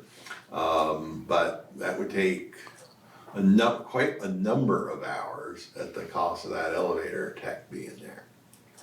From my understanding, they cleared out the well last year when they put the pump in. They got in there and took all that sediment out. Is there a way to put some sort of screen or covering over the pump itself so the sediment doesn't get to the pump?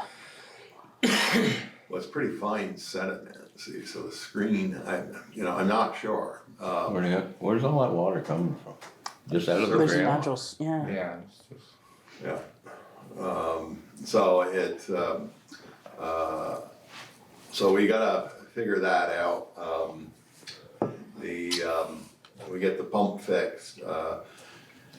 So I don't know, it gets somewhat discouraging to say the least.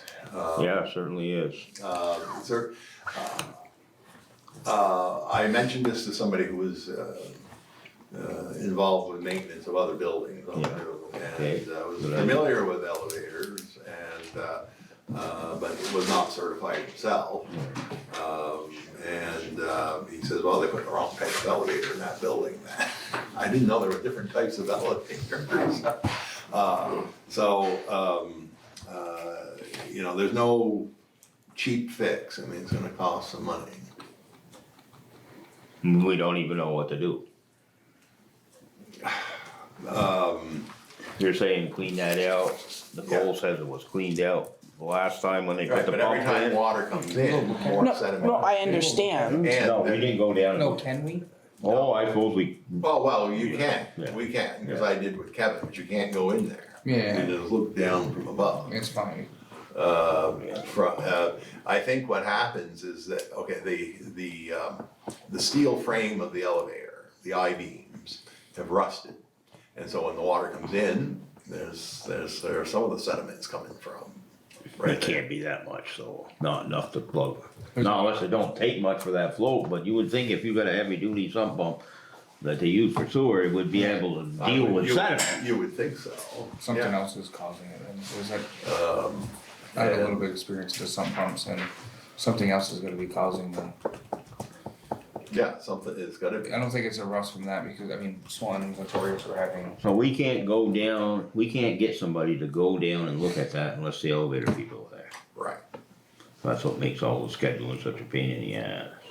Whoops, excuse me. I say worse than the barn. So, we can't do anything about it until we can get the elevator people here. Correct. That's right. Yeah. So So it's just gonna fill up with water and start coming on the floor. there is a secondary sub pump, which is a smaller sub pump, but it should keep that from coming out on the floor. But it goes back to them saying, well, you can't use the elevator anymore, and apparently there's some state law for libraries, if you don't have elevator, you gotta close the library. Well, if we have to, then we're probably faced with laying people off. Yeah. And we subject to any fines, Brian? Not yet, that I'm aware of, we probably would be if we, he didn't red tag it. I mean, you can still use it, but it's just not passing inspection. Now, So it's still operable? it is, Okay. yeah, but it just is not considered to be Inspectable.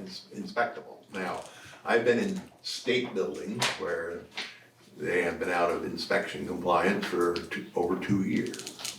Yeah, it's not a matter of the elevator not being functional, it's that water underneath it there, it's not acceptable. Right. Long term, as we go down, the elevator tech said this and told me that because of this water issue, Some of the cables, when the elevator is down to the basement, the cables are getting into the water, and eventually those cables are gonna have to be replaced. Yeah, you're right. You know, it's not gonna be imminent, but eventually we're looking at a fairly expensive, deal there. So that with the elevator. The sprinkler, there's nothing wrong with the sprinkler. Remember we had a conversation about whether it was a wet or dry Yeah. system. Yeah. It is a wet system, but, it does have some antifreeze in it on the loops that are in the cold area. Yeah. However, if at some point, we just have to remember this, and I gotta post a notice in the library. If we have a prolonged power outage sometime in the winter, where the building is getting down, you better best drain that sprinklers. Drain the sprinklers, yeah. Yeah. And Rob Rain said that. He Okay. said that's very simple to do. Yeah, yeah. And I suppose it is, you know, which valves to open. Okay, so that brings us back to part of the original problem, The right? insulation and the heating. And we were gonna talk about that tonight. So, we met. Yes. Earl and Cody and I met with Mark from Alliance, the heating contractor that's gonna be putting in the new system here shortly. He thought perhaps some further insulation would do the Well, help. he's talking about, one of the attics is warm. It's open. It's cold. So you got hot air going in there, but underneath the eaves, they got the vent. So the cold air, you know, and that's what's causing this smoke. Well, it's what's melting the snow on the roof. And then that builds that ice, that's where they're having them ice issues on. Yeah. And it's all on that section in between the two brick structures. And that's all open, and it's open, and when you go up there, I can't believe anybody. Is that what the even put- gentleman was talking about a couple of weeks ago? Yeah. Yes. Yeah, okay. Right. No, you're talking about David Winchester. Right, well, about the heat envelope. Yeah. Yeah, Well, it is a heat envelope. yeah. But You know, I mean, they got furnaces upstairs, and, you know, I mean, to get up here, I don't understand why anybody designed a system that way. So what they saying is, his recommendation, this guy from Alliance, was the board to separate that. So that the heat can no longer go into that attic area. And just let it, you know, it'll be naturally ventilated the way it's supposed to be, the way you would with a house. Right now, you've got that set up that way, but the heat is going into that section. And it's separate from the original library, and it's separated from the brick addition that they built. It's that piece in between is where the issue is. There'd be some labor and work involved. My question right now is, because of the heat pipes do run through there too, so they're generating some heat. Besides what's going in because it's open. Do we have the right type of insulation on them pipes to minimize heat loss? Cause he did say something about, some other company he works with. About insulating them pipes, cause you can do insulating with different material and you get better results. Right. I believe we need to look into that too. Okay. Because moving the pipes out of that area would be a major expense. But I'm gonna tell you, that system is, I can't believe somebody designed it like that. I guess it must have been there, one of them deals that it was all, and the old part was there. So they just decided to expand it in a new part because that was the cheapest way to do it. But now we're paying for it. Yeah, I was down in the basement of the old part many years ago before the new part was built, and I thought I saw the heating equipment down in the basement. But I don't know. There is a furnace in the basement. You know, furnace is upstairs as well. Right, yeah, but this was in the old, like where the historical society is, in that area, not the new furnaces that are down there. Timeline on putting those furnaces in, I mean, if we need to look to see if we're insulating things better, shouldn't that all be done at the same time? Yeah, ideal. No, actually, no, because where the furnaces are not an issue. Okay. That's all separated and sheetrocked and insulated, so there's no heat getting lost there into the attic. The only thing is outside of where those furnaces, that furnace room, Yep. it's all open, where them stairs go up to it. Yep. So you, and it's warmer, you know, up there, cause you know. I've been up there. yeah. And that heat is going into that one attic area. It Yep. can't get in on the right-hand side, it can't get in on the left and right. It just goes into there because it's all open. Okay. And that's his recommendation. I mean, it makes sense. If you got a lot of heat underneath your roof, it's gonna melt snow. And that's builds up the ice that you see hanging off to the side. Which isn't good for the structure. So we'd really like to see somebody go in there and look at them pipes and see if they're insulated the best way. And then, yes, we're gonna have to get somebody before winter. We'll have to put out a request for proposal or to seal this up. You'd also mentioned about getting Efficiency Vermont money. Yes, And they would come probably, yeah, well, they'll come for free, I believe. yeah, be careful what you wish for. I know, trust me, I have dealt with that. Okay, so, yes, we should probably bring them in and see if we could get some help from them. Yeah, I'll call them and see if they can come up and inspect it or see what they think. And they may be, if they make some recommendations, we take a look at it, get a contractor, they might give us some funds toward it.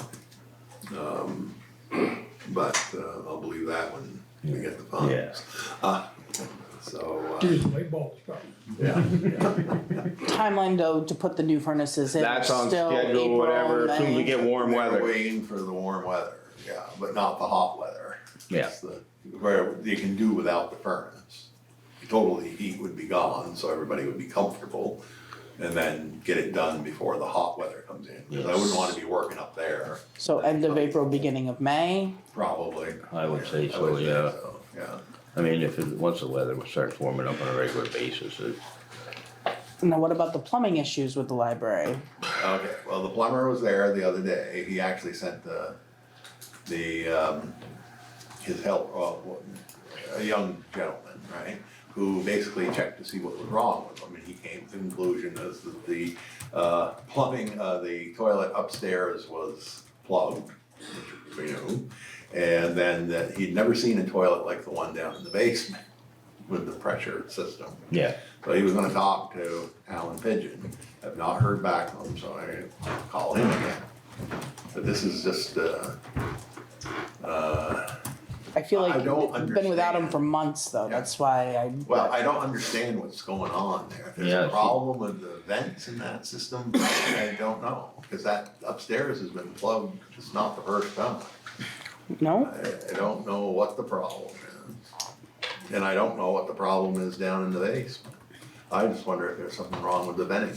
I'm not a plumber, but Yeah, I know, I understand, yeah, a lot of these things, I don't know about either, but. the one on, But I do know they shouldn't be problems, because, probably because it wasn't done right to start with. but the toilet so far, but it's, on the first floor is working fine.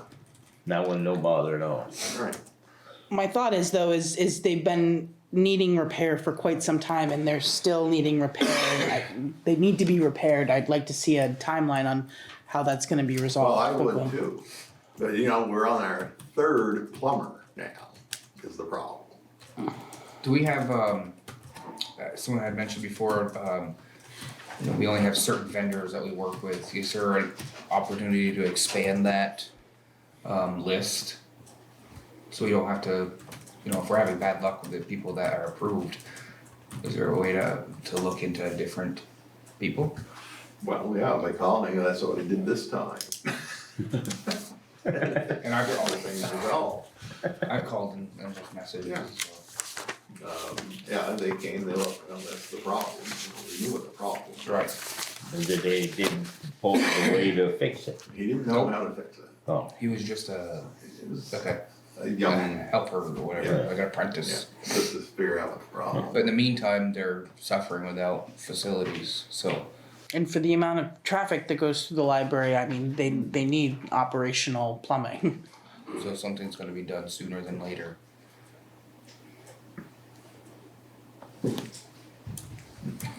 Or else we're sending them over here to use the bathroom. We call Ben? Well,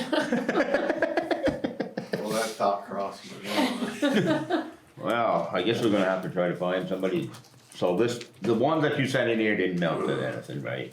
The ones that just Now, came. the one we replaced, are they having? Yes, it's broken again. It's clogged. That should be under, well, that's the Well, one down in the basement, right? The pressurized toilet, that was the one. They that we replaced one, but I don't know, I just No, know they that we replaced the gotta one go. on the third floor. Oh, they replaced that one. Correct. Because that one has been out of order for quite some time. So that's the new one. That's the new one. So is it the toilet or is it something in the infrastructure? Well, I mean, if it's a toilet, is there water in the back of it? There's water in the back of it. And you It's put not- that just in, not what flushing. happens? It backs up, won't go down. Well, it's plugged then, it's Yeah. pretty simple. No, I But Ain't nothing wrong with a But you toilet. plunged. yeah, I It did. needs to be snaked and Yeah, needs to be snaked, and then if that doesn't work, then it has to be pulled apart and looked in to see if something's in The line that itself. line. Or in the toilet, wedged in the toilet, is stopping it up. I don't know anybody for plumbing that would be knowledgeable enough. I know some people, one person, one outfit that does septic work. But usually they don't work on toilet. What we need is a master plumber because it's a commercial building. That's- Oh, I see, yeah. if it was just that easy, I mean, we could go over and snake it, but since it's a commercial building, we can't. So this has been an ongoing issue. Yep. Yeah. Yeah. I've even tried calling the plumber too, just to try to get more voices, and they showed up, but they didn't do anything. It was like, well, okay, then why'd you, like, we could tell you what the problem is, you don't have to tell us for the third time. So it was like, why would it was wasted trip, really. I mean, have we tried Roto-Rooter? Have we tried? I mean, I'm Those are pulling up all- like 15 or 16 different. No, the Those are problem is- septic. I don't think the problem is in the line. It out could in the be. street.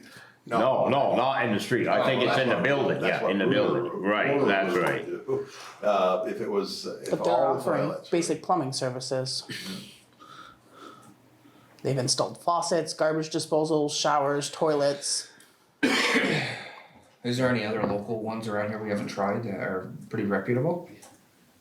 But they have to be master plumbers, you said. Yeah, they have to have their license. Right, I mean, there's gotta be more than just a, Well, Do there's. they have to have a plumbing license or a master plumbing license? Plumber, I I mean, believe it's a master's license. With this long list, I can't believe there's somebody that hasn't been able to service that in months. You have to, they require licensed plumbers more than they do licensed electricians. There, I can hire myself out as an electrician and work on your home without a license. Wow. But if I went to do plumbing without a license, I get arrested. Well, all right, what do you think we should do? I mean, there's a bunch of that come up when you Google it. Which doesn't mean anything as far as plumbers are concerned. I don't know how, do we put a request for proposals out? No, that'd take forever. yeah. Take forever? We just need to find, I mean, you can literally just go on Google and find a reputable plumber, right? I mean, there can't be only 3 Well, around here, there's, right? well, there's several. There's Hurlbert's out in St. Yeah. Albans, and there's, I would just Heman. start making Isn't there a Heman plumber? I think there was. Yeah, there is Heman, there yeah. is. I would just start making phone calls. I know just- her. There's also a Guy Chevalier, that's Dave's, Yeah. Yeah, and he's a master plumber and a master electrician, yeah, and he's very good. maybe I'll give him a call. Yeah, he's, I'll give you, if you can't find his number, I'll give you his number. He Email. advertises and whatnot, so, Yeah, You yeah. don't advertise, do you? online. Oh, you do, oh, online, Yeah, okay. he's, I've he's, seen that. he's very good. It'd be Very really good. nice to get something done like, Yeah. And he's pretty this helpful, week. maybe he could find So out. I'll give him a call. Yeah. Yeah, there's several, I mean, you got the Hemans and the other one, you had Herbert, who else you got on there? Belrose Plumbing and Heating. Well, Belrose is retired, ain't he? He's retired now. He put Green Mountain, that's Alan, he don't wanna do that anymore, is that what happened? Alan wouldn't come back, or Well, he hasn't come back. Yeah, he he's too came to busy. once and- He's too busy. Elite Plumbing and Heating, yeah, I never heard of it. Shay. Yeah, I've used Manly before. Manly's in St. Albans, LaPlante is in Colchester, East Shore Mechanicals is in Grand Isle, there's quite a few on there. Yeah, Yeah. I would just go to Google and start, just call that one. Start and- with- Call in until somebody can show up. Right, I give you a name of somebody, many of those names you mentioned, I've been trying to contact, there's something we need done, they don't return your calls. Yeah, You may as well be in another planet. yeah, But Manly did, Manly did. within 24 hours he called back. okay, that's yeah, good to no, know. that's good, yeah. But we don't want 'em- we wanna know how to fix this problem. Right. Fix. Yeah, we already know what the problems We are. don't tell us what's wrong, we know what's wrong, Right. and what do we gotta do to get this working right? Can I piggyback on that? Yep. Cause and it's not a line item, cause I was gonna piggyback on this here. You were, you know, kind of, coming up on a lot of maintenance of the library and our buildings and stuff like that. Would it be good to potentially think about something, either hiring a maintenance person or, We can save that for 4C. oh, is that on there? Yeah, No, but discussion of town Yeah. plans, I think Yeah. that's something on my list that we need to discuss. yeah. Okay. And I know the general Alright, audience probably wants to go home. So we're gonna try to find a plumber? Yeah. You're gonna try to get a hold of that insulation guy that he recommended, pipe insulator, that Alliance guy, Yeah. Art, recommended. And hopefully we'll get more of it. Well, I'll get Efficiency Vermont. Yeah, and efficiency, first, yeah, And then, cause this pipe guy that Alliance recommended may not be approved for Efficiency Vermont. I don't Okay, know. They have their own approved, so. yeah, alright. Okay, so we gotta keep moving forward on that, and then we definitely wanna try to get things straightened out before winter on that. Alright, Newtown business, Pause for a moment, Earl. what's that? Pause for a moment.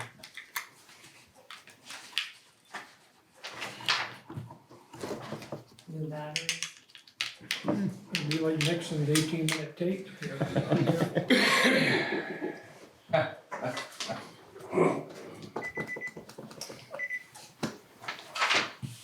Okay, y'all set? Alright, Newtown business, Richard Cummins, discussion of potential development. Yes, sir. You can come up here if you want. You've been here long enough, Rick, probably had a birthday. I should have brought a pillow. But I've had interaction with most of you, but not all of you. Hi there, sir. Hi. I'm Earl Fournier. Hi, Earl. Cody Hemingway. Yeah, I'm Rick. So, anyhow, Insulation Specialties in Fairfield's got a warehouse full of insulation, different thicknesses of fiberglass that can cover your pipes. I would recommend them. Get that down? And then I'll call you if you have trouble. Insulation or. Specialties. Specialties in Fairfield. Yeah, Thank you. and I could recommend plumber too, but you've got plenty of plumbers. Well, if you have one that will show up and get the job done sooner than later, we'll take it, that recommendation too. Well, the good part about my visit tonight is that it's not gonna cost you any money. No, we ain't seen it yet. Yeah, yeah. I'm in the government, I'm here to help. Yeah. 8 words. Yeah. So I'm a contractor that's working off the Bushy Road near Mother Hubbard's, and I sold the property to the Mormon church, and I'm building those houses that are a little closer Yep. east. So anyhow, my next step out there, I would like to build more affordable housing without creating anything that's really substandard. I don't wanna go down that road. And I'm thinking of, houses in the 1,300, 1,500, maybe squeezing a 1,600 foot house in there somewhere. But I want them to be nicely appointed but small. And I'm on the Southern Growth District, which is represented, well, I think you can look at this but if I can get them back when Go ahead, I'll take it. we're done. There's a large dotted line right through the middle of the paper. This was put together by splicing 4 different Where's that one here? drawings, some different entities on the same scale, so we could just get the whole picture. But that's the line for the Southern Growth District, everything to this side of the line. And what's really brought this about is the state of Vermont wanting to put their garage on off the Shoalin Road.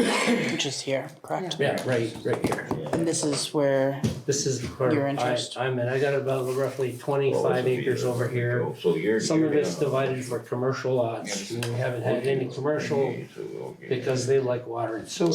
right. Yeah.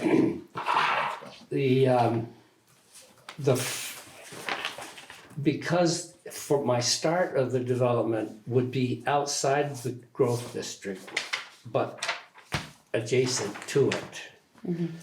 I would be requesting the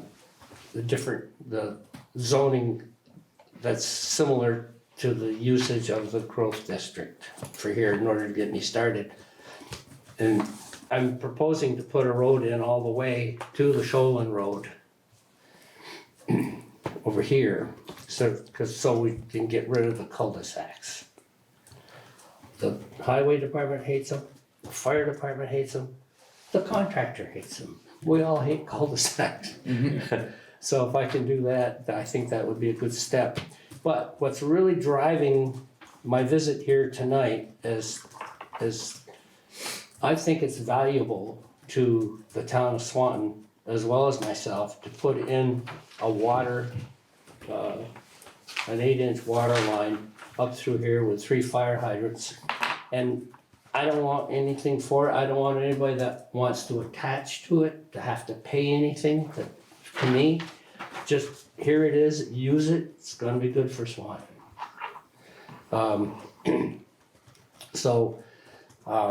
There'd be 3 fire hydrants on it and then a valve at the end for somebody if they wanna tap onto it and run. Oh, by the way, I used to live in that farmhouse right there. I brought it up there as a kid. So I'm hoping that should it come about that you know what I'm thinking, and if it's what you think is right, just to be a positive nature that this is something good for Swanton. If you think it's not good for Swanton, I'd like to know. So that's really why I'm here. Just have a question, Rick. This is the road that the town owns, right? Yeah, Shoalin that's Road. gonna be, part of it's gonna be deleted. Because of this right here. Yeah, No, not yet. I'm not, Don't get excited, we It's in haven't. discussion, well, Yeah, there's that's I have a lot of questions on this myself. yeah. So let's just say that this whole road stays at this point. Yeah, Would you? well, that's a class 4, I don't know if you'd want me to go Well, for let me- fire engines and there's nobody's plowing that. Yeah, well, I guess, let me finish though. Maybe, would you be willing to, do your plans include? No, doing that? nothing on that, I was planning on the state doing that part. Okay, all right, so you would be. If the state doesn't do anything, I'd have to call the cul-de-sac. Okay, all right, so your plans don't include spending money on that road? No. Okay, all right. But you've got 11 lots here? Well, that's the first phase, I can put in 22 lots altogether, but I'm doing that based on Act 250 not really changing what they threatened to change. It would be too good a thing This that your you're land? allowed 25 lots in 5 years. That's your land right up here? Yeah. Okay.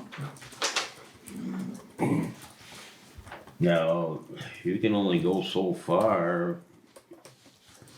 How far does your land go heading down the Bushy Road towards the Manning farm?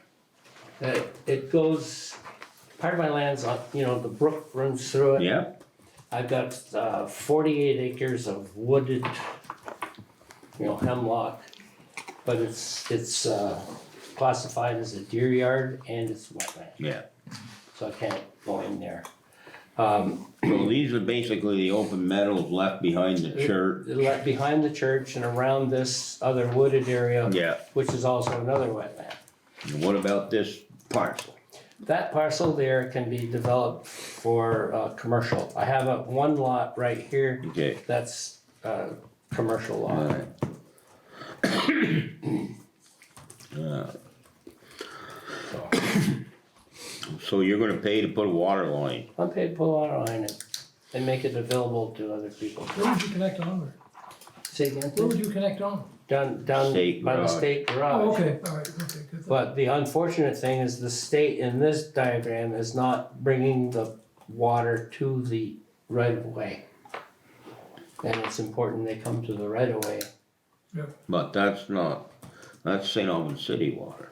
Yes, and I've got it. You have approval? Have you- No, I've got it. I'm going to talk to Marty Manahan probably tomorrow about that. And I talked to the city about it, but it wasn't really the best person to talk to. It was the person that runs the water allocations, but it wasn't in their purview to make decisions for my particular case.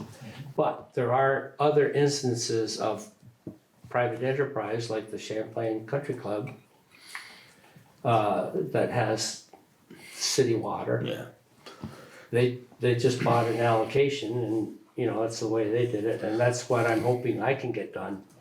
yeah.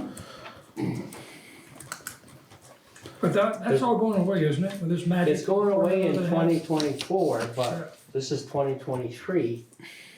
And if it's going away anyhow, perhaps, if the town of Swanton was enthused about, improving the growth district, this is a step. Yeah, And it would be important if somehow we could work together and make this happen. What about a zoning, do we need any zoning changes, Amy, for that? It's a Southern Growth District now. Oh, okay, So Richard came to the planning commission and we suggested he come to the select board, just so you could see what he had in mind. Along with the other project that's going on out there. Yeah. yeah, well, it is in that area and, municipal services are gonna be a big, important part of that, for sure. This whole area seems to be Yeah. growing. Yeah. This intersection up here is gonna have to be dealt with. Yes.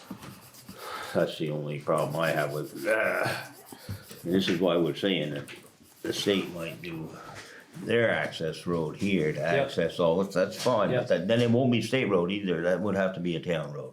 That would be a town road. Well, cause we don't, if it's just a state road, if they only go to their garage, it may not allow this, or it may not allow further down. Well, So that's one of our concerns, but if this is done, like, gonna stay commercial, then maybe to move this down where you've got better sight vision on this part of it. I don't know, it would take some purchases right away and all that stuff, but, we're gonna have to do something about it, but, bringing water there, what do you guys think? We want water in that area. Yeah, I gotta tell you, Rick is a quality builder. Yeah.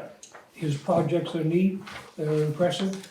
And I don't care if it's a commercial project, which is a real good thing for the public, so I'd let him work out his water thing with the state, but I think we can't take our eye off it because of some things.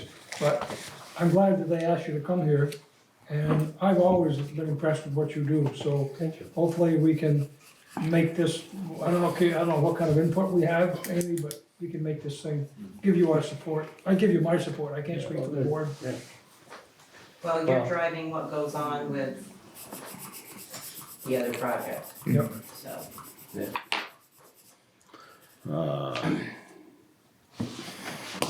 Find some commercial developer there, we might Yeah. be able to solve all our problems. Yeah, absolutely. But I mean, is there something specific That's that classified. you just wanted us to be aware of this, Amy? Understood. Well, there's potential for water lines. Yeah. We just wanted to get this out there to Yeah. you guys, what his plans were. Yeah, see, you're not blindsided on Yeah. that.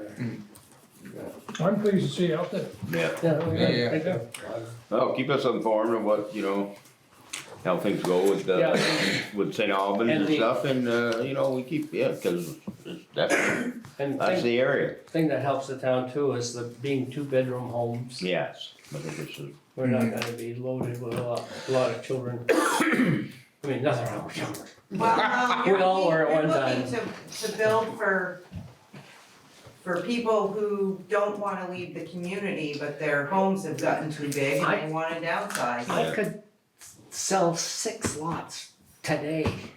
People that are coming to me, can you build a small home? yeah, And, you know, it's just, and that's without even promoting it. right, They're coming up. And they retire and they sell their bigger home and they want a nice house that they can finish off their years in and stay in the community. Yeah. So, 1 story. yeah, all one story. definitely. Yeah. Okay, well, thank Any you. other- Thank you. Brian? No, it's fine. No? I think whatever we can do to get water there. Yeah. That is key to the whole. That's the, Yeah, Yeah, water is very key to that. You're aware that there are other parties looking to bring water in out there? no. Okay. Are you? There's a lot of interest out there, There are good. oh, a lot of interest out there. yeah, that's, I Well, think. that whole, that Montang, all that land out there, Yeah. a lot of land out there. And if you're planning on that being a thoroughfare, you know, coming eventually Yeah. from the Sheldon Road through to the Highgate Road, the road there that they're proposing is kind of narrow and the setbacks are too close to the road. They need to be further back. That's Well, my. it's a southern growth district, so that's I how know it's it's, set up. they can do that, but I wouldn't suggest they do it. I mean, they've got 18 acres, Okay, I mean, you know, they haven't built anything yet, and then it would be easy for them. Cause if you have you know, imagine if your road was, you know, busier with traffic and, you know, needing parking and close to the Yeah. buildings and not Turn having- lanes. Not having yeah. the building right up here, Yeah, all right. thank you. Thank you. Okay, thank you. Yeah, Pleasure to meet you. yeah, you too. You too, have a good day. Good to meet you. Good evening. Yeah. Alright, now we're gonna move on to municipal policies code, this is a VCD grant, this has got to do with the grant, that we're working with, Liv with, This is okay. Terry, this they is, call. See ya. Amy. Thank you, Amy. Thank you for your patience, Ms. Curry. Oh, thank you for hanging in there. So I'm Liz Curry and I'm here on behalf of the Maquon Bay of Missisquoi. And wanted to talk to you about the community development grant, the planning grant that was awarded to the town for their project. That award was made in December, but it takes a while to get all the steps in place to receive a grant agreement. And so one of the steps that's required is in front of you tonight for your consideration. The document is called the Municipal Policies and Codes, and the purpose of the document is really just to show the community development program that you comply with the federal regulations that come with the grant. And many of them, it will look familiar to you. It's kind of all the federal compliance. If, you know, federal highways or V-Trans is giving you federal money, it's EEO, whistleblower protection, drug-free workplace, pretty standard policies that I believe you have, the town has adopted before. This is just an updated form that includes language about municipal employees not texting while driving. That's the main change between this one and the old one. So I am working with Brian and just wanted to give you an overview of my role and what will happen from here. In addition to this document is required for them to just even offer the town a grant agreement. And it's the final step in that process. Once they are ready to offer the town a grant agreement, I'll come back to Brian and ask him to put on your future agenda a whole series of agreements. One is a resolution to accept the grant agreement. Then there's an agreement between you and the Missisquoi to pass through the money. That's called the subrecipient agreement. Then there's a agreement with me to administer your grant and make sure you stay in compliance. And that's my background. I've been doing this for about 3 decades, longer than I want to admit. And then I'm also going to be the project manager for the Missisquoi. I'm in the role of right now doing all the pre-development activities with the architects, engineers, environmental studies, cost estimating, all of that work before I can apply for grants, before I know how much the project will cost to apply for grants. So that work will take the better part of 2023 really to get through all that. So I'll be the liaison between the project and you, and also making sure everybody stays in compliance with the grant. And I'll be, doing the reporting and working with Brian on requisitions and all of those regular grant functions. So that's kind of a big overview. And I'm happy to answer any questions you have about the project itself or the community development grant documents, or anything else. Any questions? Anybody? Well, You I sit on that board. Oh, you do? So- Well, generally, every grant we've ever got from them, we've had to sign it. Sign the same Nothing stuff, yeah. standard stuff, that's not an issue. There wouldn't be a conflict. No. No. No, Right, just wanted to check. no, I don't think it would be. I just had a question, this is standard stuff, but texting while driving policy, do we have policy? No, it's against state law. Yeah, it's against state law, so it. So, Nobody can text and drive in the state. I realize that, Yeah. but we have a policy. Does the town have You one? never No. know if you need No. one, No. since it's against the law. We don't- we don't It's need one. against the law, I don't Okay. see, we should, talking about being redundant. Yeah. Remember what we're talking about here. Well, then, I would entertain a motion that we, sign the document. I will make that motion to sign the municipal policies and codes document from the Vermont Community Development Program. I'll second it. All right, motion made and seconded, all those, any more discussion? All right, then all those in favor? Aye. Alright, okay, motion carried. Need anything else, Liz? All right, thank you very much. Thank you. Have a good night.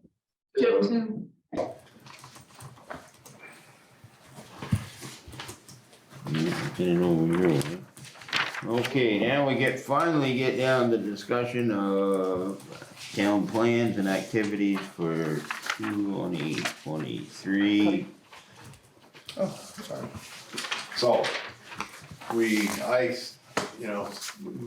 March 8th, I passed out my Yeah.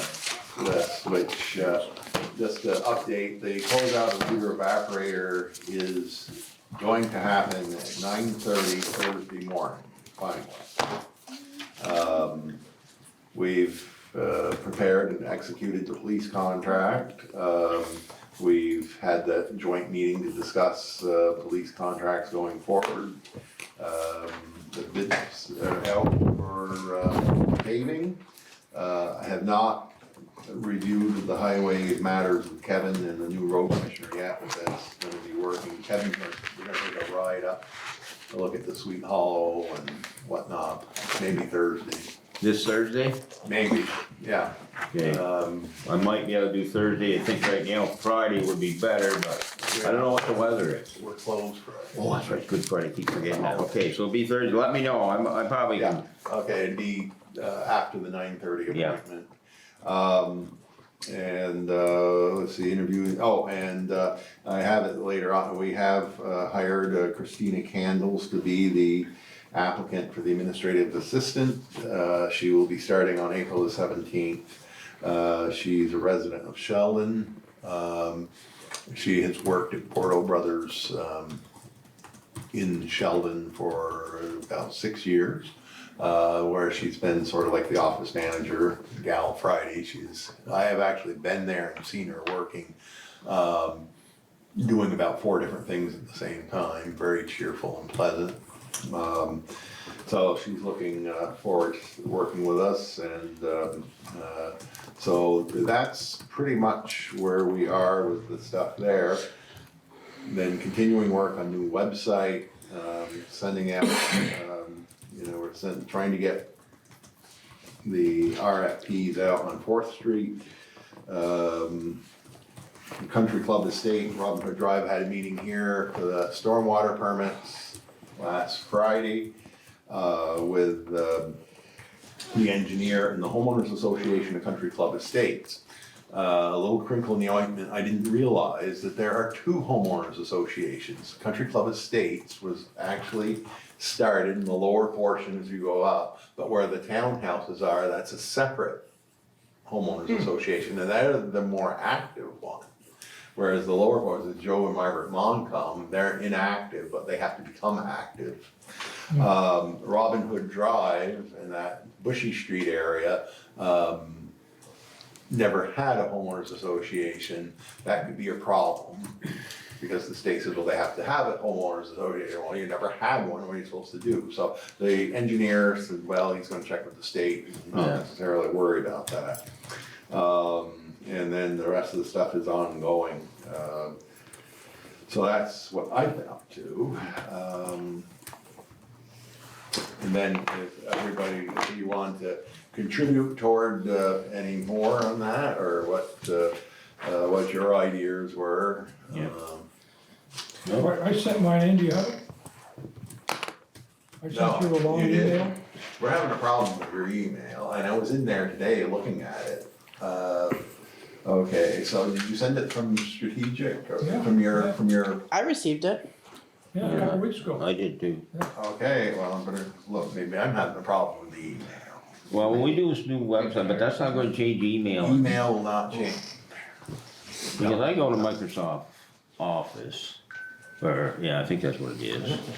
And then I can click on to Outlook, and then I get the same thing, but other things in it that I don't get on the Microsoft side. And then there's other focused, other. When did you send it, Steve? March 13th at 2:32 Do you check p.m. your spam or your junk mail? Me?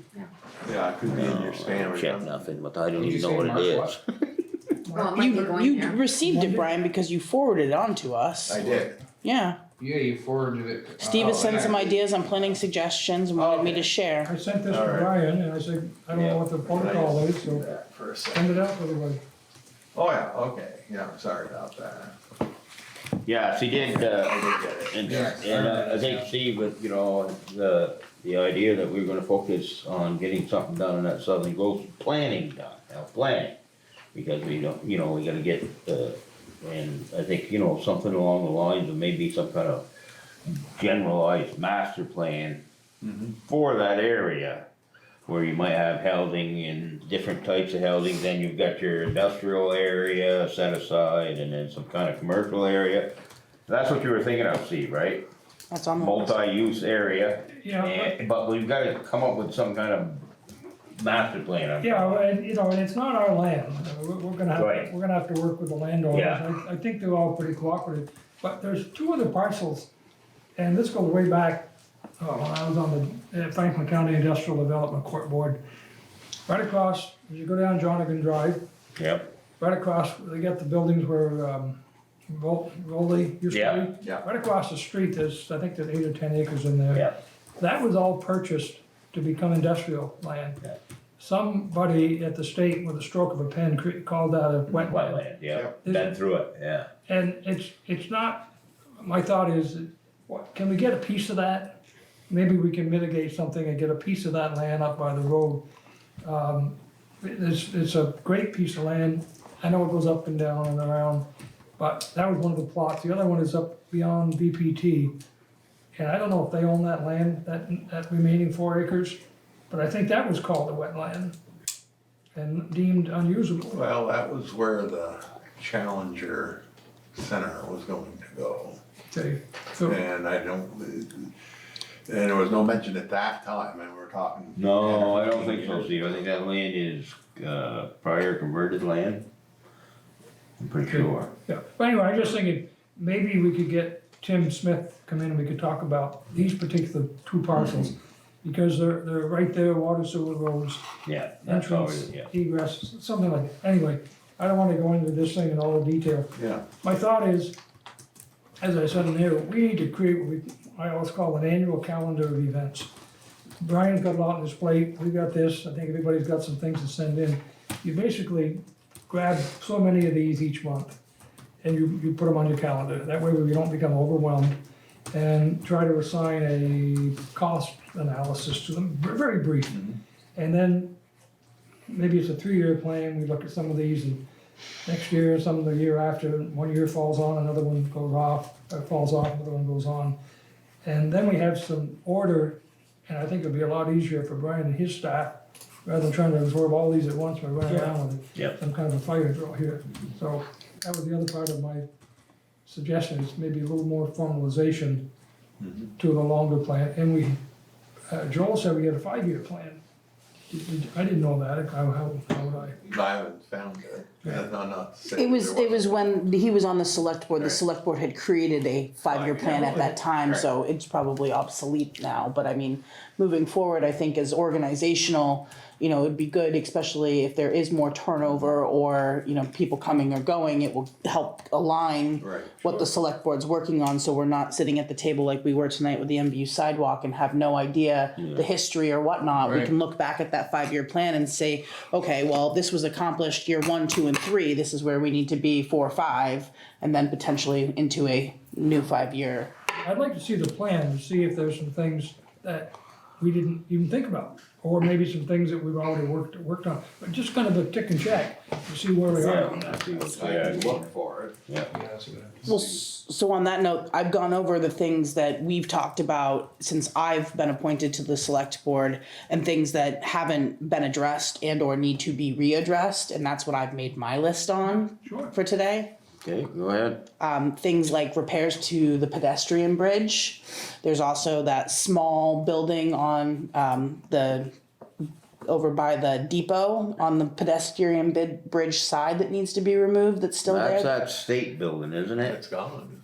No, it's still there. That's the one that's fallen in the river, or, Unless it's been removed in the last 48 hours. Last time I drove by, it was still there. They took their equipment out of it, but the building itself is still Okay, there. I thought that we were Kevin was gonna take care of that, but okay, we'll check out You want that. to, Well, if you got, yeah, sure, thank you. If, But there's decking on the pedestrian bridge that That needs is to be a problem, replaced. yeah, which is- Whether we, we don't know how to, no contractor knows how to best replace it. somebody was out there one day, was that what they were looking at? When, I'm gonna say last week before. oh, not, well, they may have been looking at it. Okay, But yeah. nobody I sent out. Okay, alright, I didn't know, I've okay, talked with yeah, 3 or 4 different contractors here locally, and they don't know how to repair it. Which, is it just a top with all the planking right straight through? well, it's starting to rot on the planking, because the planking is set on edge, and then it's put together, so how do you take that all apart to remove the, but that's something we need to start thinking about now as more and more of it's gonna start to deteriorate and the expense that it's gonna cost to fix it. It's just one thing. I mean, even the path itself, the recreation path, I mean, is there a maintenance plan put in place for that? Are we planning ahead and saving money for when the repairs are going to be need to be made to that? And then as Cody had brought up earlier, we have all of these assets. At one point in time, we had talked about having some sort of building or maintenance person, but having just a simple maintenance plan in place that we can all see when things are happening or when things should be done. And not just for our buildings, but for our equipment. You know, I've been on the select board for 2 years and we've had to replace 2 trucks. And as I know, we need those things, but it'd be nice not only for ourselves, but for the taxpayers to see that we have a plan in place of how things are going to be maintained and or replaced, you know, so then they can also look and see in projecting. I know 4th Street, you have your RFPs out. I know we're gonna talk about zoning bylaws after the municipal plan is done, but that's something that we ourselves need to educate ourselves on, as that is a huge undertaking for the growth of our whole entire community. I think you were talking about the culvert or Swanton Hill Road, whatever that needs to be replaced. Berry Road. And then one of the things too is, you know, reviewing our current ordinances and policies to make sure that they're still relevant in time. I mean, they should be looked at every couple of years to make sure that they fall in line with, you know, how the community is growing. You know, I'm gonna pick on animal control, not that I wanna change it, but is, you know, if we're receiving 400 calls for other animals besides dogs, do we look at how that ordinance or policy is meeting the needs of our community? It should be something that's addressed every, you know, even if we just review it and re-adopt it, it should be something that we look at every 4 years, 5 years, 10 years. I mean, same things with personnel and the nudity policy or winter roads policy. You know, our roads are changing every year. We're getting more and more growth on all of our roads. Do we look to make sure that we're meeting the needs of our community? Be nice to know how many policies we have. Yeah. They're all listed on the website. Yeah, they're all. So you could take 1 or 2 of those a quarter and have an annual review, but spread it out. There's a lot of them there. And that's just the tip of the iceberg. I mean, I've only gotten through a you know, good half of the stack. I'm sure I'll come up on other things. What do you got, Cody? Oh, she kinda stole it. I'm sorry. No, it's alright, just Okay, alright, the maintenance was a big thing for me. Whether it was either having even just a maintenance person or contracting the maintenance out. Like, the big thing was just knowing what maintenance has been done, how to do it, when to do it. Yeah. I mean, are we responsible for the depot? Is maintenance getting done over there? I know at one point in time we needed to put some different surface on the decking because it was slick and moldy. Did that ever get power washed? It did. We hired someone to do it. Will that need to be done again? Will that need to be done every 2 years, every 3 years? Not that you would have the answer to that, but I think we need to have the answer. No, but we did get it. It was power washed and cleaned up very well. Do we have a reserve fund? I think I mentioned that for all of our properties. Not specifically Not for that specific. purpose, no. No. So we got 5 properties I think we own. Yeah. So should we have 5 reserve funds for each one of those? Or a general reserve allocating so much to each one of the properties? Because we're gonna get caught here at some point with a powerful amount of expenses. Yeah. Well, Yeah. a lot of this stuff that was given free Yep. is gonna cost money now. It'll just get worse if we don't address it. Yeah. So that, now, as far as the maintenance, individual, you know, not a bad idea, but, I got something to add on that. you know, Reggie had mentioned to me that he had, suggested, that maybe, since the village has a maintenance department, that maybe they might do it for us. To my predecessor, he was told they weren't interested. Yeah. So I don't know if that offer is still out there we could look at. Well, that's one to look at. The other thing I can, I've had conversations with Kevin. Yeah. Just so the board knows that Kevin will be here every meeting that we do the orders. Okay, so if there's highway issues, he is gonna be here to answer or bring them before the board. you know, which I think is important, you know. And we'll do, and the orders, we're moving their orders up, and I don't know if you guys have discussed this or not, but we're gonna move the highway orders the first thing on the agenda, so, you know, he doesn't have to stay here till this time. And I didn't know if you wanted to do them all in the beginning, you kinda mentioned that, and, Well, you might as well. Might if as you're gonna well, do if it. you're in, okay, do them all. so The orders will be up Yeah. front. we'll get them all done. He had talked about one of, our part-time employee, which he has another issue to bring up about him, too, at the time, good thing, dude, not bad, don't worry. He might be capable of doing that, and he probably would be willing to do it on a part-time basis.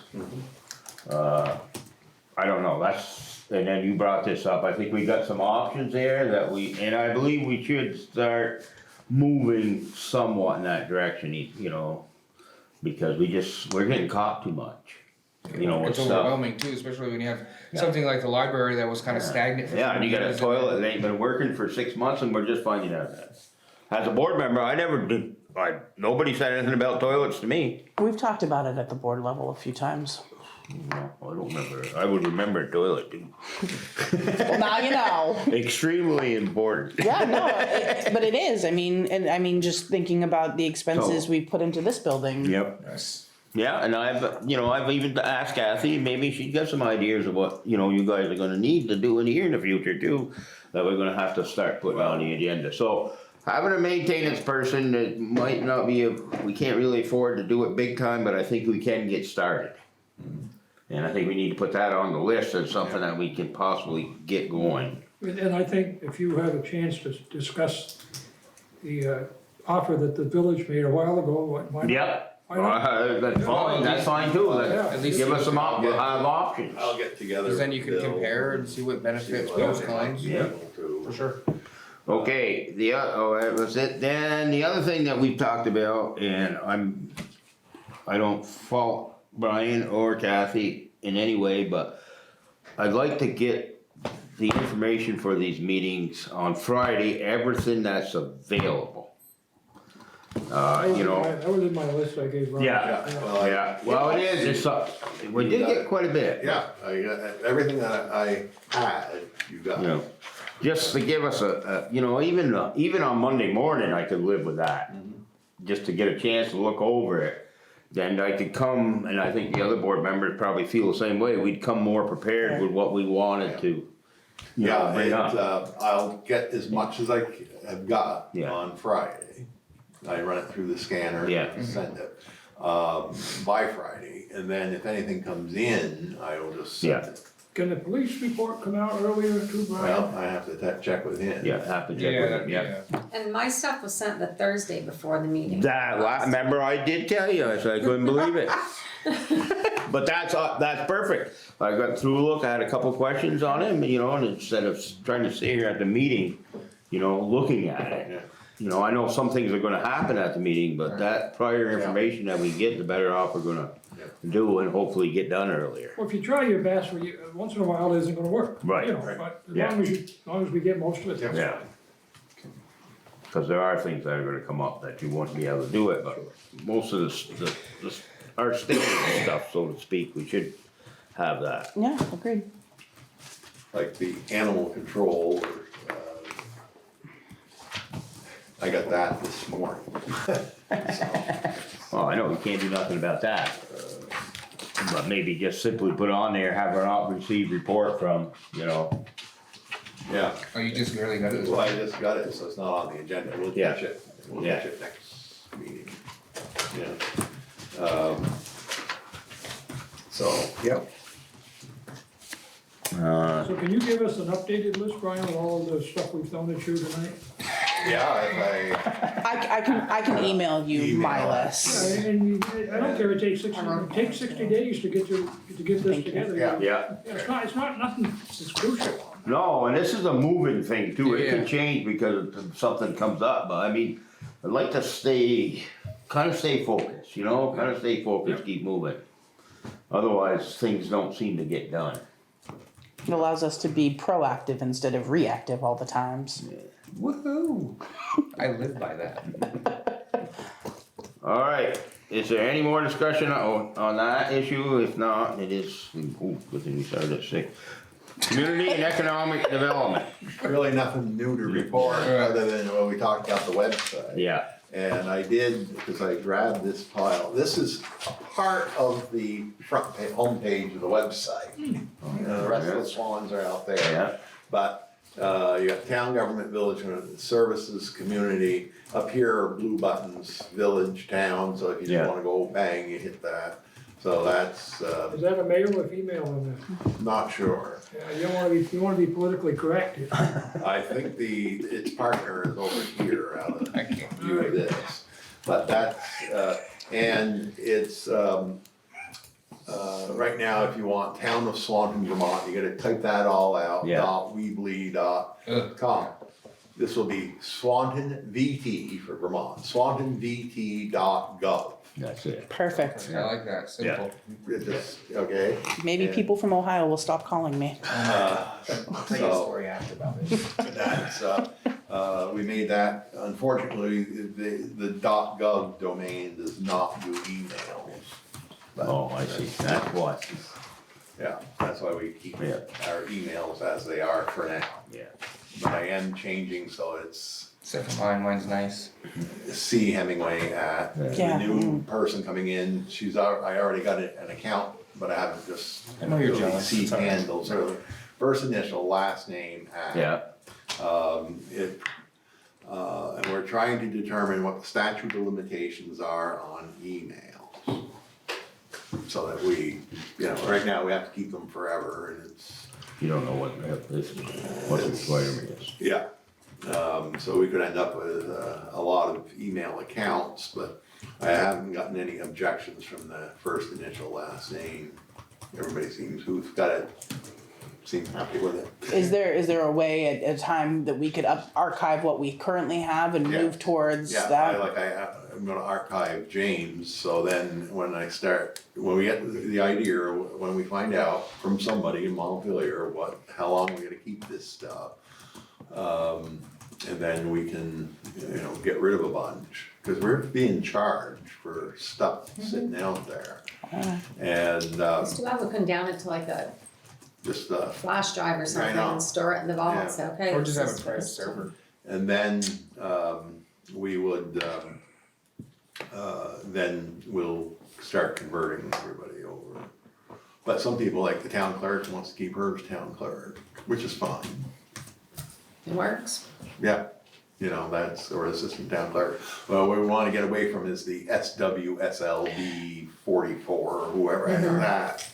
Yeah, because I haven't received hardly any, I don't think I've received any emails from Swanton citizens on the Swanton, on my web, Right. my Swanton thing. Right. They've had I got one. quite a few sent to my personal email, Yeah, but not on the town one. And I don't think they know how to get to you on the town one. well, When no, you respond, you give them your town email to use? I call them on the phone. Okay.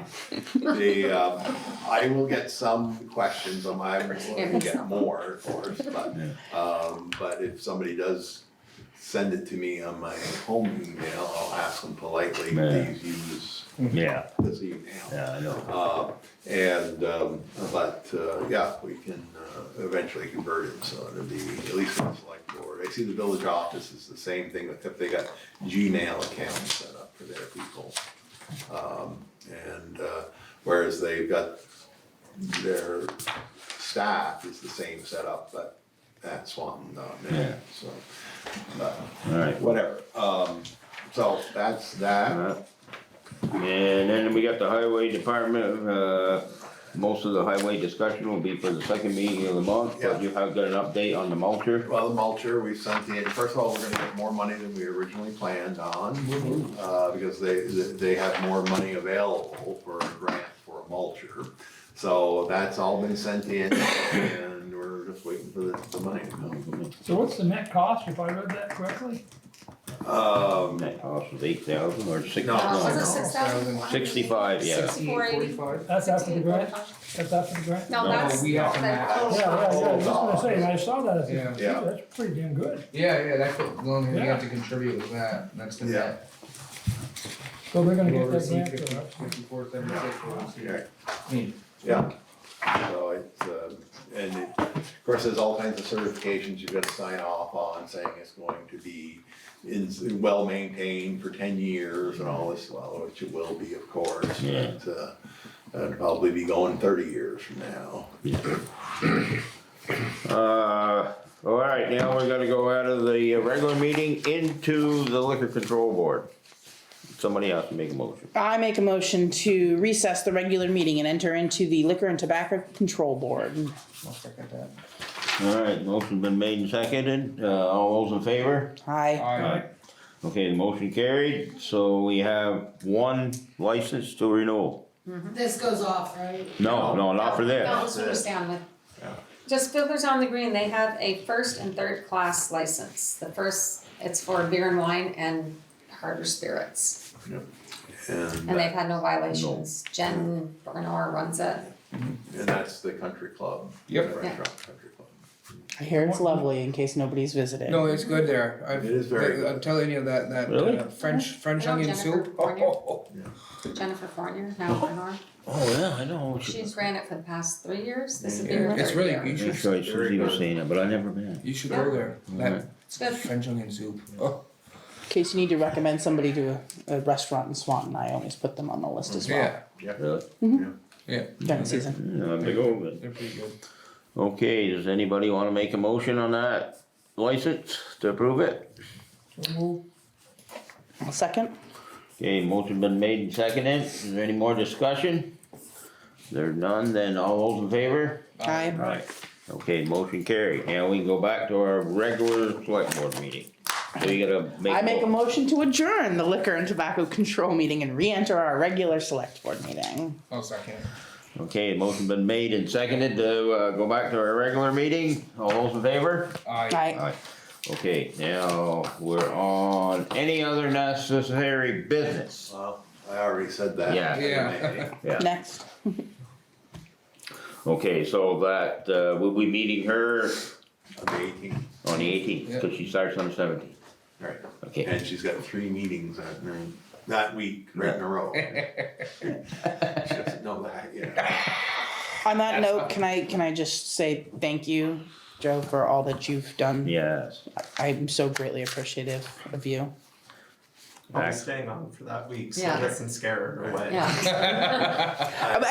I'm grateful for all the work that you do. She'll be kind of shadowing him, Yeah. we'll be working together. Yeah, let her know. Yeah, yeah.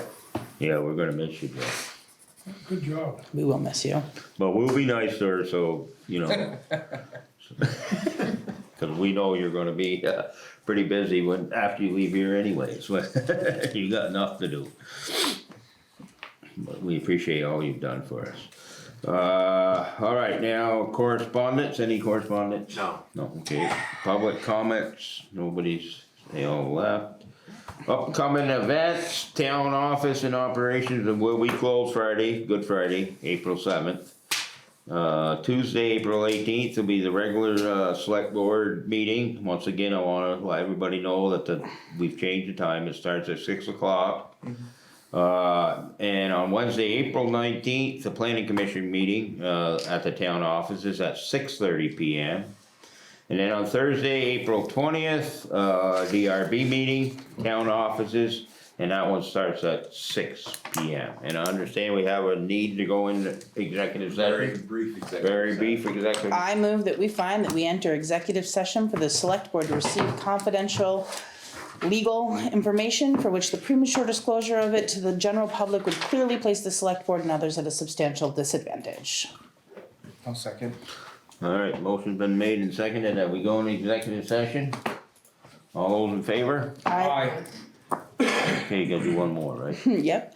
I move that based on our just made findings, the premature disclosure would place the select board and others at a substantial disadvantage. We now enter executive session. All right, that motion has been made and seconded too. All those in favor? Aye. All right, okay, that motion carried too.